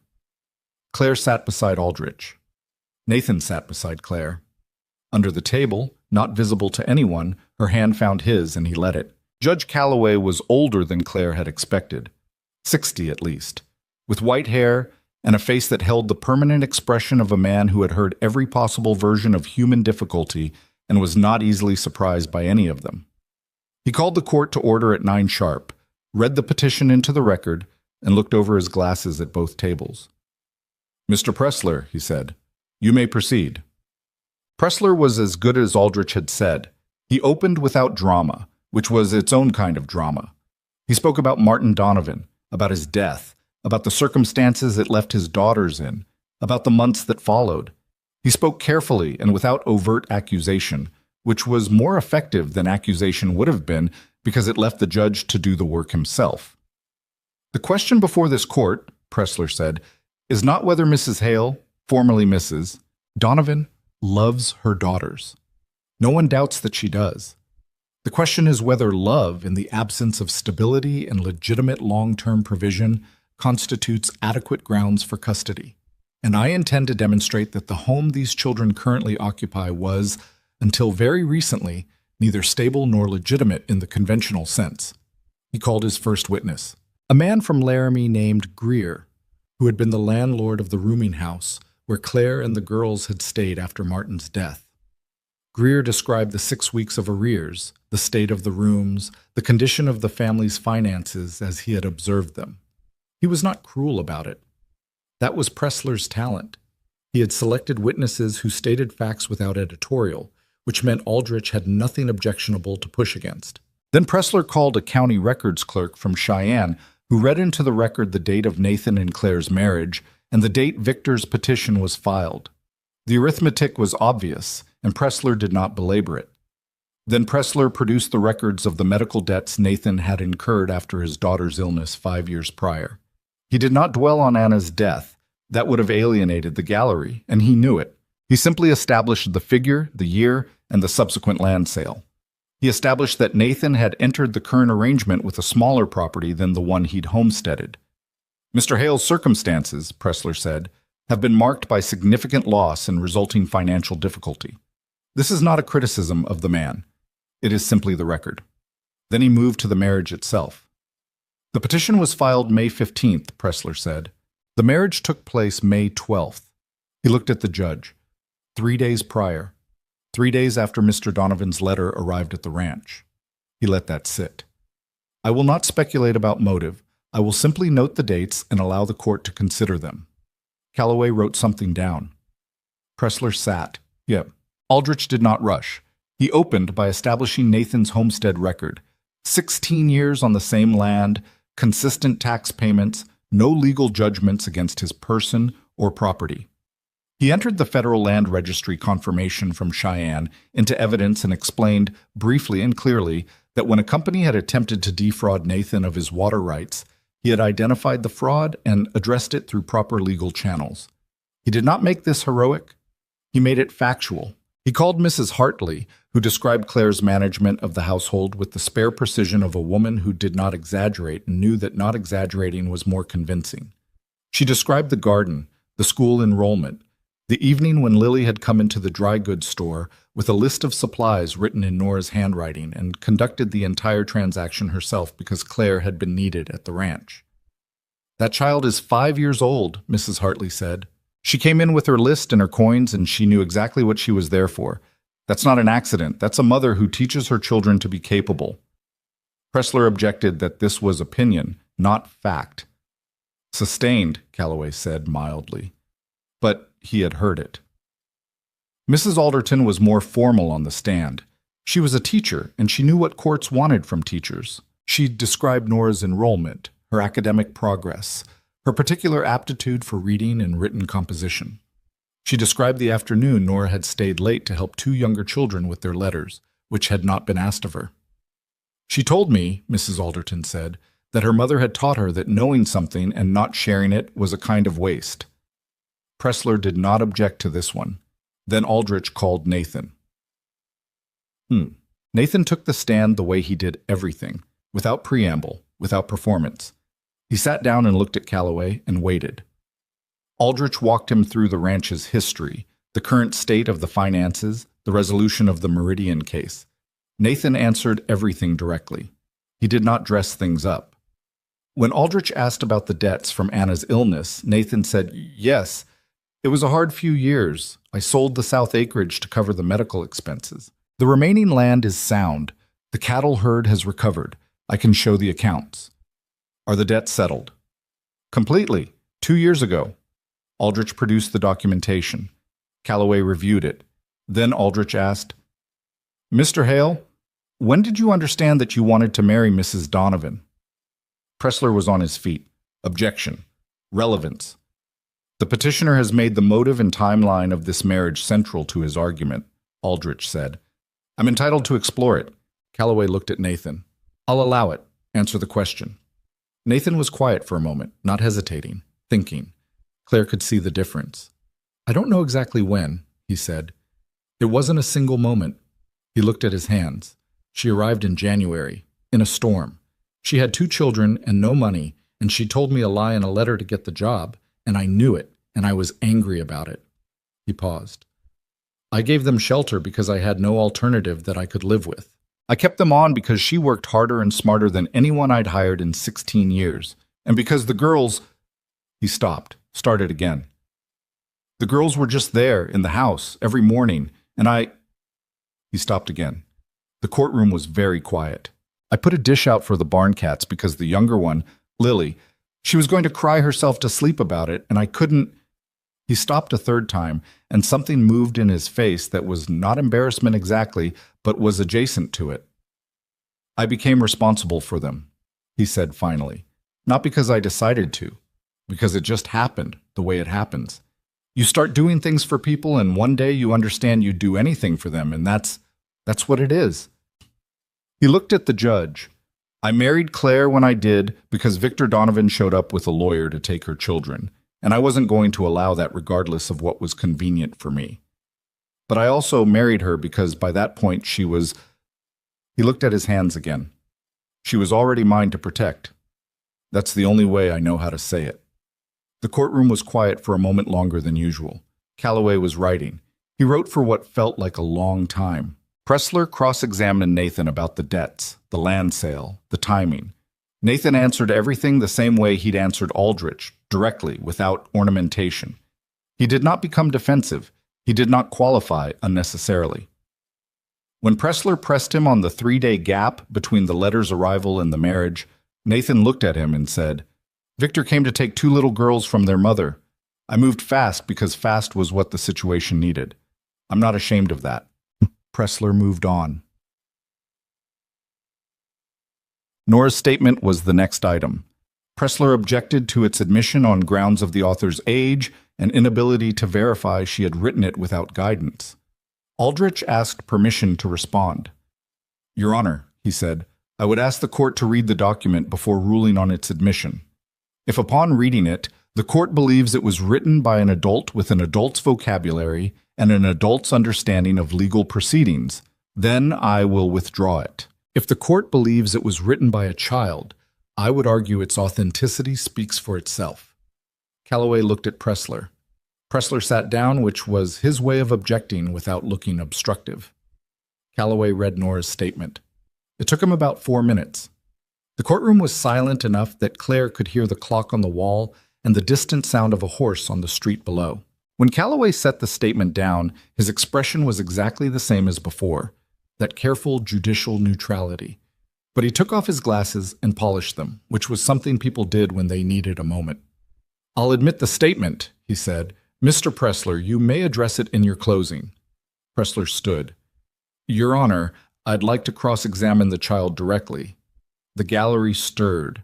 Calloway looked at Pressler for a moment. "On what specifically, Counselor?" "On the origin and composition of the statement, on whether she was coached in its content." Calloway looked at Aldrich. Aldrich looked at Claire. Claire gave him one small nod. "We'll permit it," Aldrich said. "We have nothing to hide." Nora came in from the side room where she had been sitting with Dex, who had spent the morning teaching her a card game to keep her occupied. She was in her good dress, the same one she'd worn to the wedding, and she walked to the stand without looking at anyone in the gallery. She sat down. She put her hands in her lap. She looked at Judge Calloway. "Good morning," Calloway said, and there was something different in his voice than it had been all morning. "Good morning," Nora said. "Do you know why you're here today?" "A man named Victor Donovan wants to take me and my sister away from our mother," Nora said. "He says she can't take care of us properly." "And what do you think about that?" "I think he's wrong," Nora said. "And I think he knows he's wrong, and that makes it worse." Pressler stood to cross-examine. He was careful with her, but he was not a stupid man, and he understood the optics of aggressive cross-examination of a 7-year-old in a small-town courtroom where the gallery included half the community. "Nora," he said, "did your mother help you write the statement you submitted?" "No." "Did Mr. Hale?" "No." "Did anyone read it before you finished it?" Nora thought about this. "Mrs. Alderton, she's my teacher. I asked her if my spelling was right." A small sound from the gallery. "But no one told you what to write?" "Nobody needed to," Nora said. "I know what I've seen?"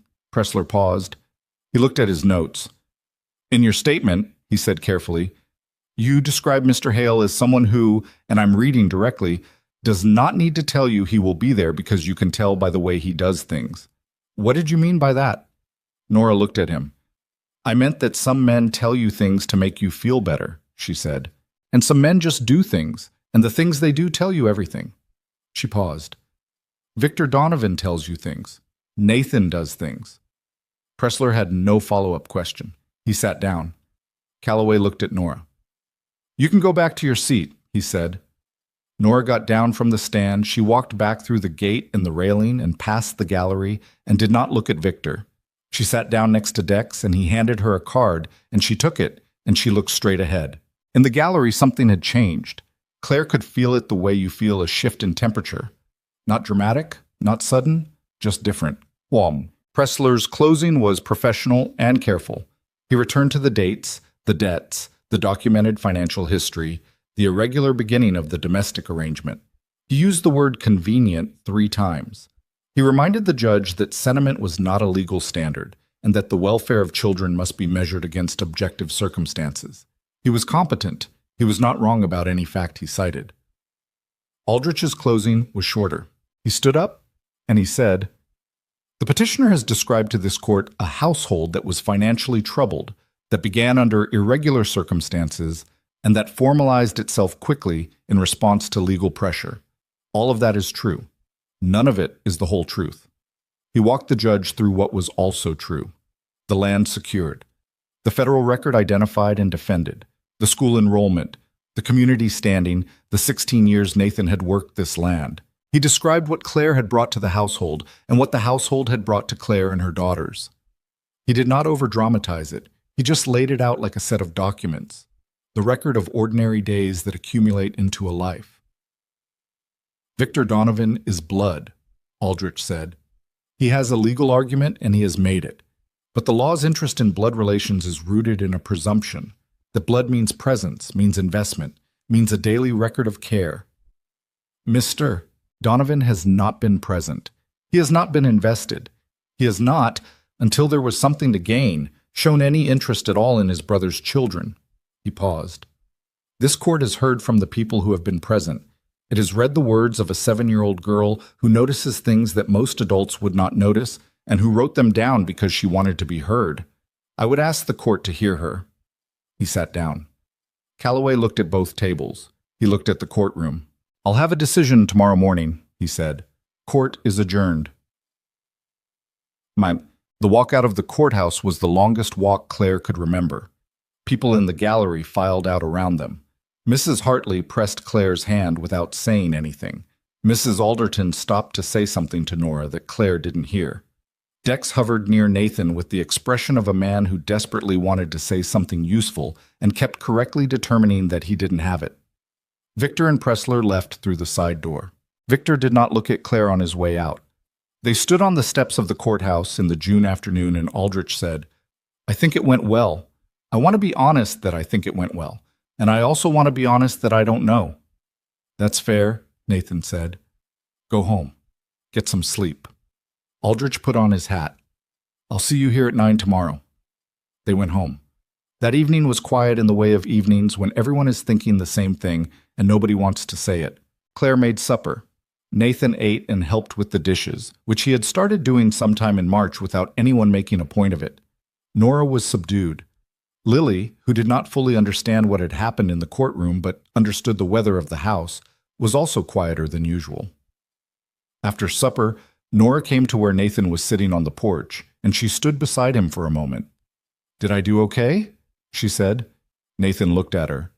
Yeah, he said. You did more than okay. Nora nodded. She sat down on the step below him and looked out at the yard. I wasn't scared, she said. I thought I would be. How come you weren't? She thought about it. Because I was telling the truth, she said. If you're telling the truth, it's easier. You don't have to remember what you said. Nathan looked at her for a moment. That's right, he said. They sat there until Claire called them in. That night, when the girls were asleep, Claire sat on the edge of the bed in the small room that was now their room, and she looked at her hands and she thought about tomorrow. About what Calloway's face had looked like when he set down Nora's statement. About what it would mean if it went wrong. About what it would mean if it went right. Nathan came in and he sat beside her. He didn't say anything. She leaned her shoulder against his, and he leaned back, and they sat like that in the dark for a while, not talking. Whatever happens tomorrow, she said. I know, he said. She closed her eyes. Tomorrow was coming regardless. They were at the courthouse at 8:45, which was 15 minutes before they needed to be, because nobody had been able to eat much breakfast, and the waiting at home had become its own kind of wait. Dex drove them in. He had cleaned up again, second time in a week, which was unprecedented. And he drove without talking, which was its own form of consideration. Nora sat between Claire and Nathan on the bench seat and looked straight ahead at the road.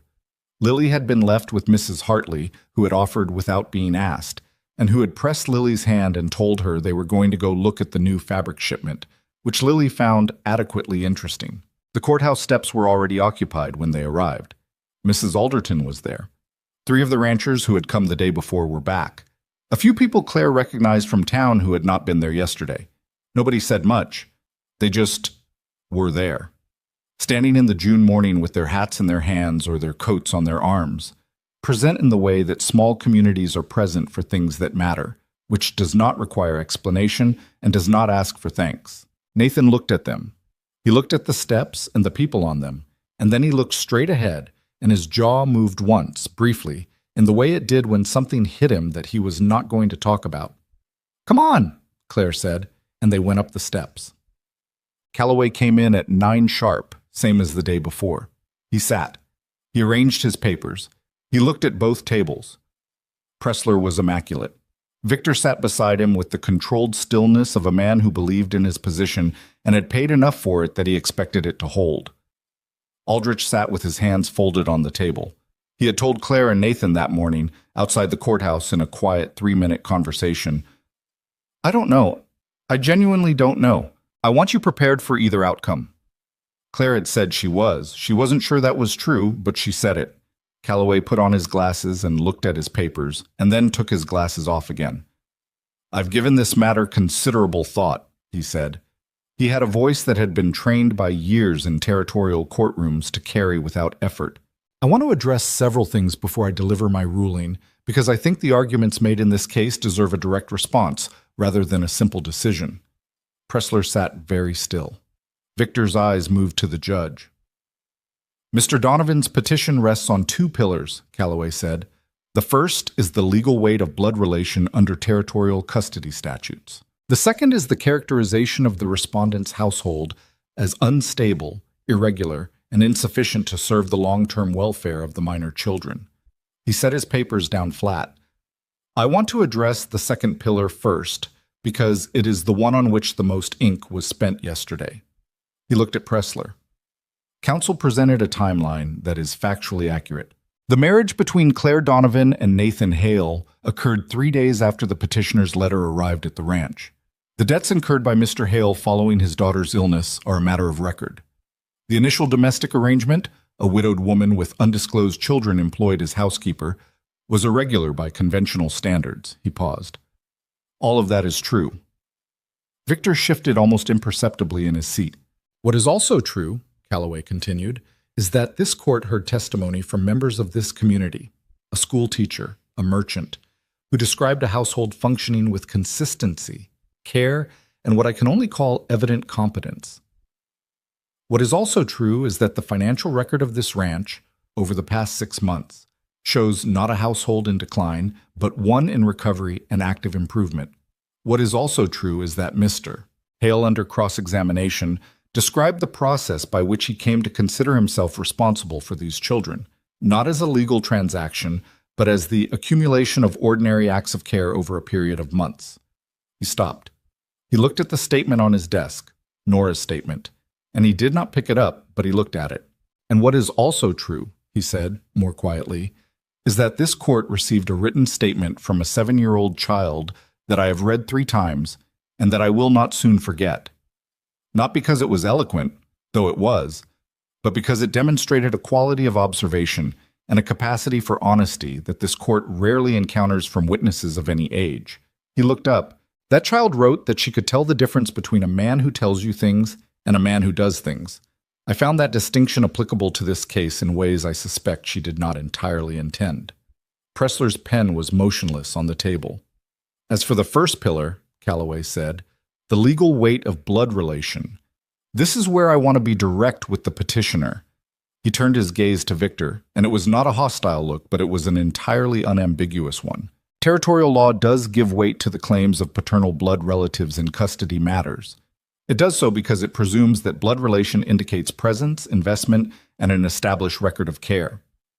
Mr. Donovan, you are Martin Donovan's brother. You are Nora and Lily Donovan's uncle by blood.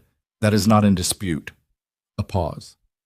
What is in dispute is whether you have demonstrated any of the things that blood relation is presumed to indicate. You have not been present in these children's lives. You have not been invested in their welfare.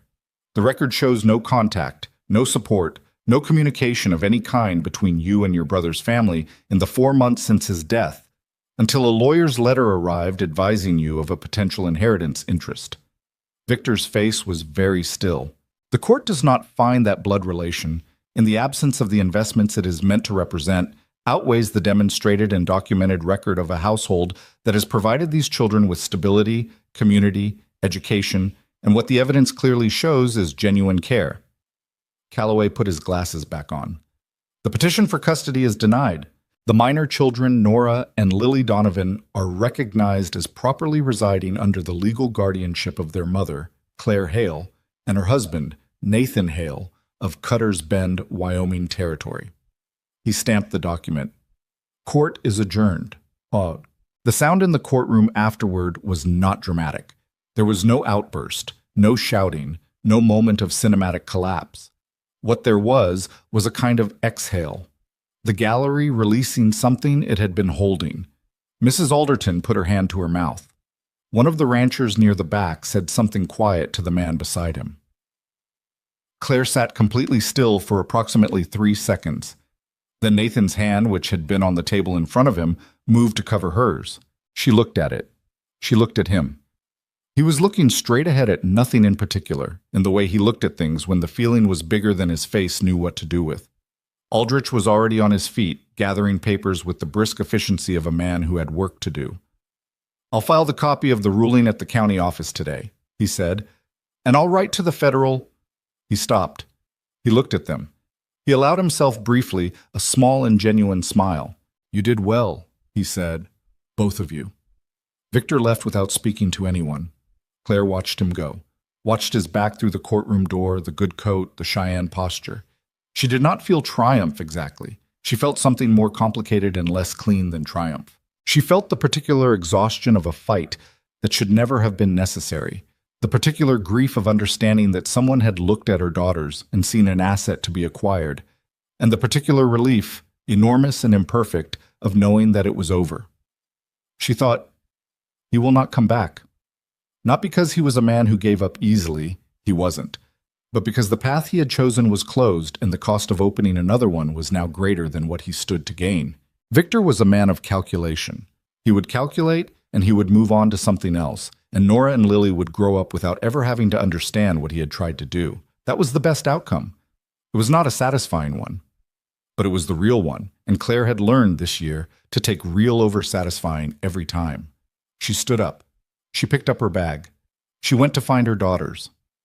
Lily was at Mrs. Hartley's dry goods store, sitting on the counter, eating a piece of hard candy, and describing to Mrs. Hartley's teenage son, in complete detail, the qualities of each of the 4 barn cats by name. She looked up when Claire came through the door and read Claire's face with the immediate accuracy that small children have for their mother's expressions. "Did we win?" she said. "Yes," Claire said. Lily considered this.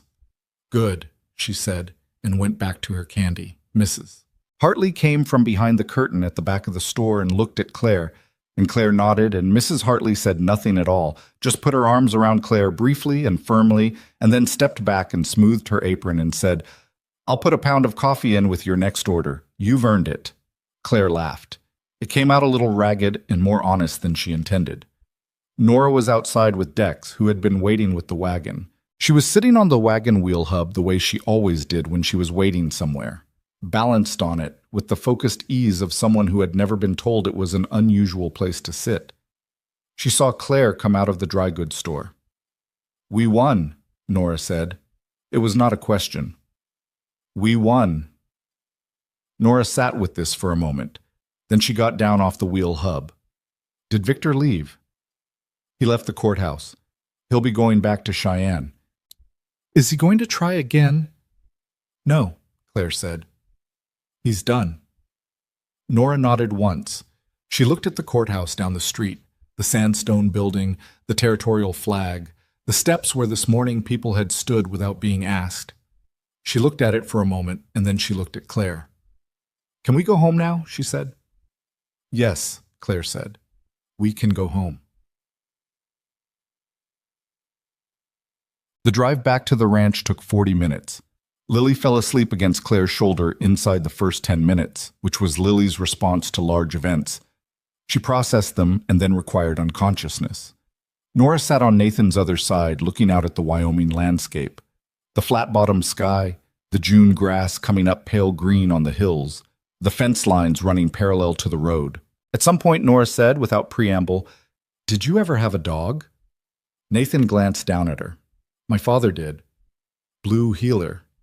Name was something in German I could never pronounce. What happened to it?" "Old age? Good long life." He looked at the road. "Why?" "Lily wants a dog," Nora said. "She's been wanting to ask you, but she keeps asking the cats instead, which doesn't help." "I noticed." "Would you say yes?" Nathan was quiet for a moment. "Probably," he said. "Eventually." Nora appeared to receive this as satisfactory. She looked back out the window. Dex drove without speaking, but Claire could see the set of his shoulders, relaxed in a way they hadn't been for weeks. He'd been more worried than he'd let on, which was characteristic of Dex, who processed things sideways. The ranch came into view around the long curve of the road, the barn first, then the house, then the mountains behind them that were still snow-capped even in June. Claire had looked at this view dozens of times now, coming back from town or from the garden or just from wherever she'd been, and every time it landed a little differently. At first, it had been a place she was grateful to exist in temporarily, then a place she was working to maintain, then, without her quite noticing when it happened, a place she thought of as hers. Not because Nathan had given it to her, because she had put her hands into it every day for 5 months, and because her daughters had grown into it, and because the particular slant of the afternoon light on the west wall of the house was something she knew the way you know the things that belong to your life. Dex pulled up at the barn. Nathan got down and came around to help Lily, who was still half asleep and accepted being carried without complaint. Nora jumped down and headed for the barn with the automatic purposefulness of a child who had already decided that the afternoon's first task was the horses. Claire stood by the wagon and looked at the house. The curtains she'd washed and rehung in January were faded but clean. The garden she'd planted in April was coming up properly, the first green shoots of it visible from here, the rows she and Nora had put in on a cold March morning with their breath-making small clouds. The latch on the cellar door, which Nathan had fixed in February, worked. The hinges on the front door were silent. It was not a grand house. It had a crack in the plaster that had been patched twice. The north wall of the storage room needed attention before next winter. The kitchen stove ran hot on the left side, and you had to remember that, or you burned things. None of it was finished, because houses aren't finished. They're just tended. Nathan came up beside her, having settled Lily inside. "What are you looking at?" he said. "Nothing," she said. "Everything." He looked at the house, too, for a moment. "I need to check the east fence this afternoon," he said. "Dex thinks there's a section down." "I know. I'll start supper early. Nora'll want to come with me." "She'll find you." Claire paused. "I want to write to Aldrich tomorrow, about the trust, Martin's estate, the money Victor was managing." Nathan nodded. "You think there's something there?" "I think Victor didn't go to the trouble he went to for nothing. There's something there." She looked at the house. "It may take a long time to establish. These things do, but I want to start." "All right." She looked at him. He was squinting slightly against the afternoon light, his coat still on from the courthouse, and he looked like what he was. A man who had worked this land for 16 years and intended to work it for 16 more, and who was tired right now and would not be tired for long because there was a fence section down and the afternoon didn't wait. "Nathan," she said. He looked at her. She had been thinking about what to say for some time, or maybe she hadn't been thinking about it at all, and it had just been accumulating the way things do when you live closely with someone and watch how they handle the ordinary weight of days. She had watched him be wrong about things and correct himself without drama. She had watched him be gentle with Lily in the particular way of someone who finds it easier to show gentleness through action than through words, which Lily received perfectly because Lily was not a words child. She was a presence child. She felt who was there. She had watched him be patient with Nora's relentless assessment of everything, including him, and she had watched Nora's assessment gradually and without announcement arrive at its conclusion. She had watched him keep a house that had lost its reason, and she knew now, fully, what that had cost him. "I'm glad I knocked on your door," she said. "Not just because of what it gave us, because of what it gave you, too. I think you needed us as much as we needed you, and I think that matters." He looked at her for a moment. Something moved in his face. Not a smile, but what lived in the same neighborhood as one. "Yeah," he said. "I think that's right." I don't say things I don't mean," she said. "You know that about me by now." "I do. So you know I mean this." She met his eyes. "We're going to be fine. Not because everything is going to go right from here. It won't, and we both know it. But because we're the kind of people who deal with what's there, and there's nothing the two of us together can't deal with." He looked at her for a long moment. "That's probably true," he said. "It's definitely true." He almost smiled. "Don't get overconfident." "I'm not overconfident," she said. "I'm accurate." He shook his head once, the small movement he used when he wasn't going to argue with something, and went to change out of his courthouse clothes and get ready for the fence.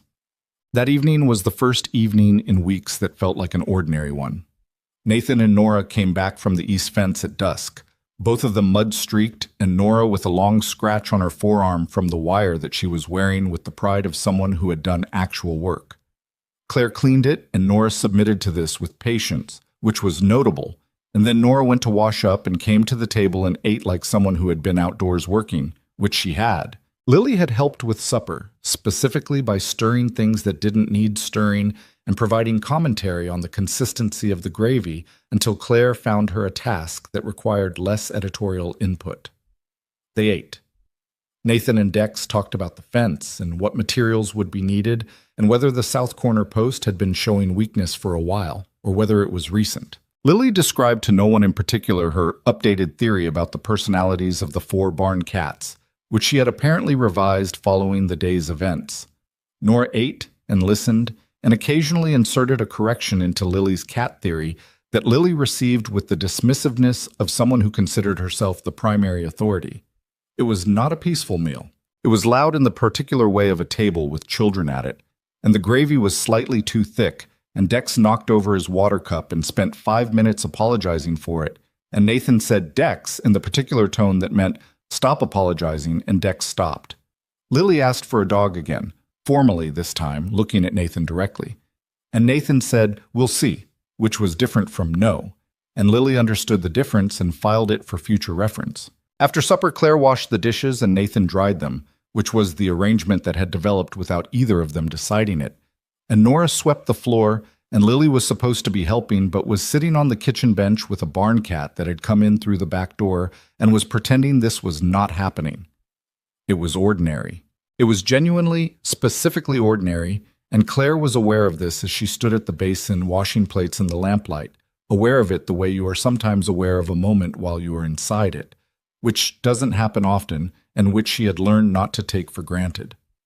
She had come to this house with a lie and a letter and 2 children and nothing else. She had come here desperate and calculating and ashamed of the calculation and doing it anyway because the alternative was her daughters cold and hungry, and she was not capable of that alternative. She had not expected goodness. She had expected to manage. What she had found instead was this ordinary, imperfect, loud, muddy, complicated life built out of 5 months of ordinary days. Out of dishes and fence repairs and medical debts and fraudulent land filings and legal fights and a tin dish by the back door for barn cats. Out of 2 people who had chosen each other in the most practical possible terms and discovered that practical terms were not incompatible with real ones. She thought about what it meant, not in any grand sense, but in the specific particular sense of her own life, which was the only life she had to think with. She thought, you do not find the life you need. You build it. Out of whatever is there.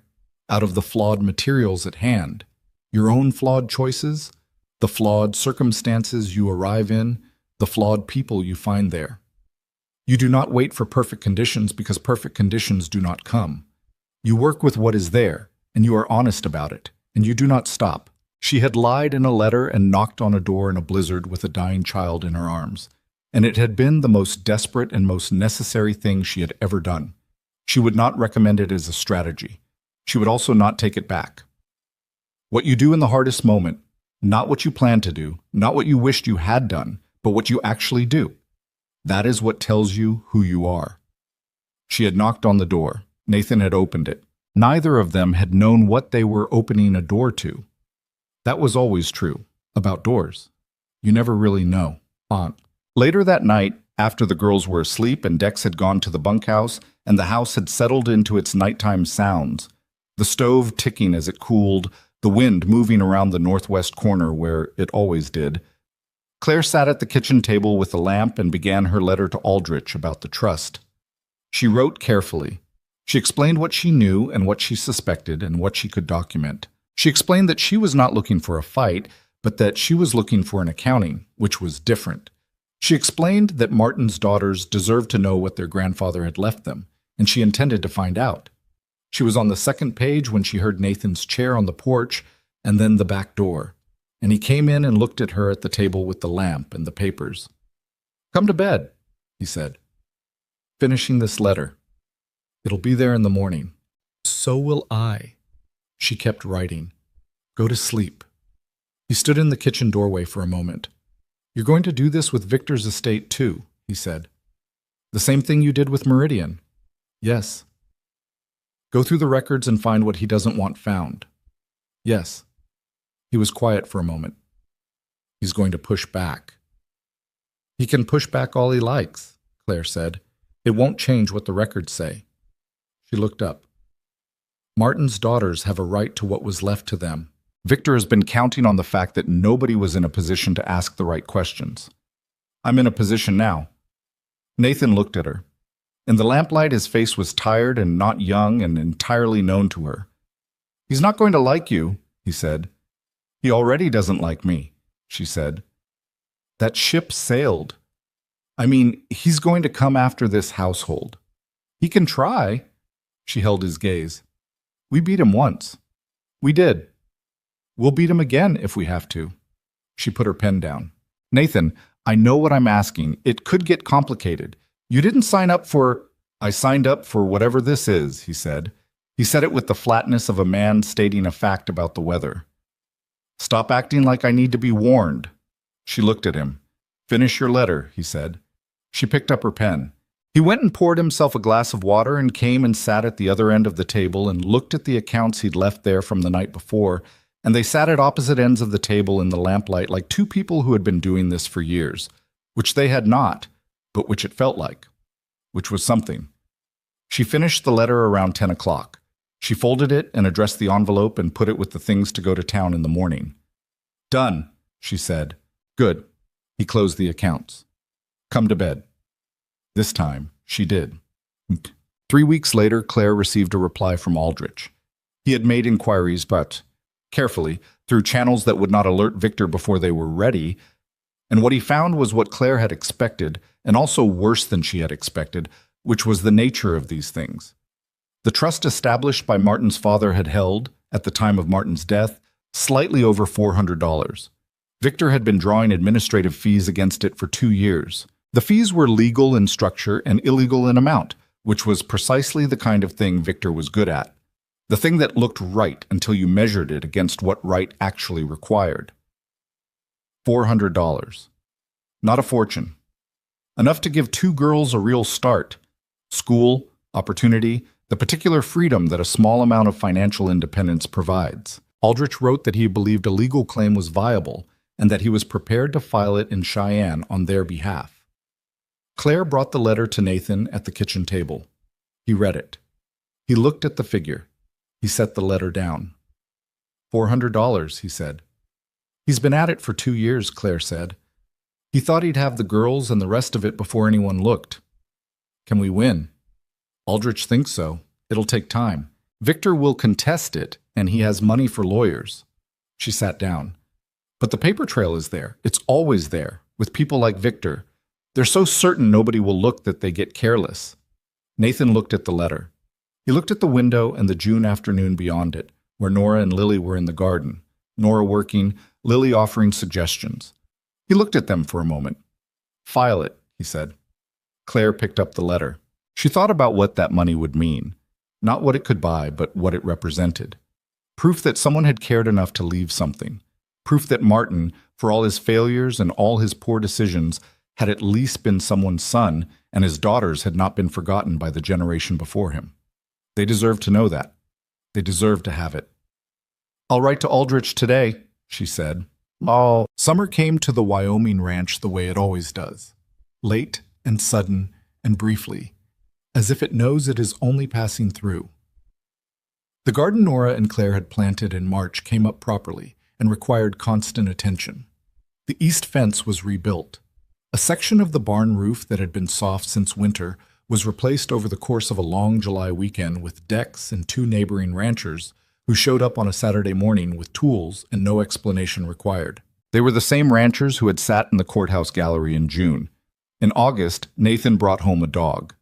He brought it home in the wagon, matter of fact about it, a medium-sized brownish animal of uncertain parentage who had been living in the back of the hardware store in Cutter's Bend, and who regarded the world with the alert, slightly skeptical expression of an animal that had made a considered study of humans and maintained certain reservations. Lily named it in approximately 45 seconds. The name was Captain. Captain turned out to be competent with livestock and devoted to Lily in the particular way that animals sometimes choose one person, and that's that. Nathan claimed complete indifference to the dog while feeding it from his hand at the table when he thought nobody was looking. Nora caught him doing this once.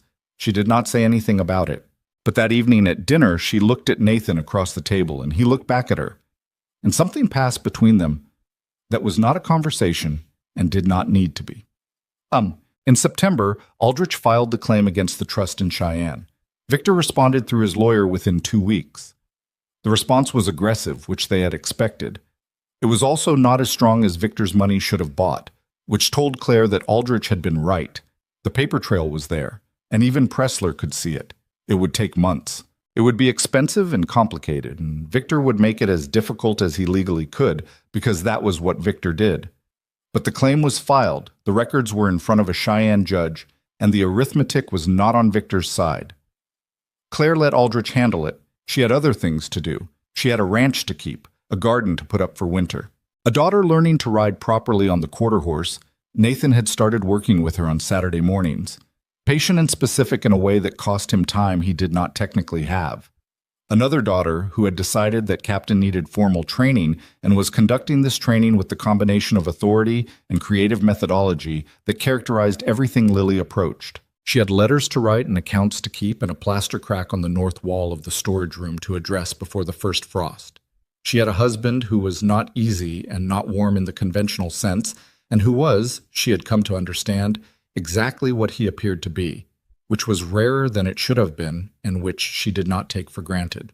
One evening in September, late, with the first real cold of the coming fall in the air and the lamp burning low on the kitchen table, Nathan looked up from the accounts he was going over and said, without particular context, "I've been thinking about the South Acreage." Claire looked up from the letter she was writing. "The parcel I sold," he said, "after Anna. I've been thinking it might be possible to buy it back in a few years if the herd numbers hold." She looked at him. "It was good land," he said. "I shouldn't have had to sell it." "No," she agreed. "You shouldn't have. I want it back." She looked at him steadily.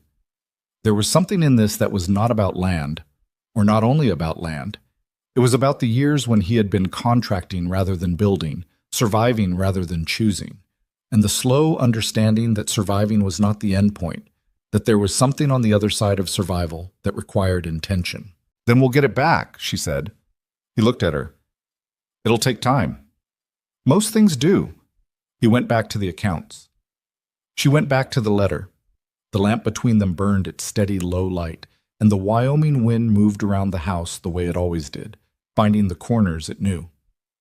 There was no moment when it was finished, when the story reached a clean conclusion and everything was resolved, and they looked at each other across a room and understood that they had arrived. That is not how it works. What happened instead was the accumulation of ordinary days, each one requiring something, most of them giving something back. The fence that needed mending, and then the fence that was mended. The gravy that was too thick, and then the gravy that was right. The child who asked a question you didn't have an answer for, and then, eventually, an answer. The frightened woman who had knocked on a stranger's door in a blizzard with a lie in her history and a child in her arms.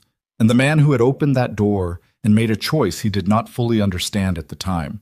And the 4 people who had been strangers and were now the thing that strangers sometimes become when circumstances require it and honesty allows it. Not a perfect family, not a simple one, a real one, which is harder to build and harder to break and worth every difficult day it costs. The lamp burned, the wind found its corners. Captain slept on the kitchen floor where he was not supposed to be, and nobody moved him. The night settled over the Wyoming ranch, and inside it, 4 imperfect people who had chosen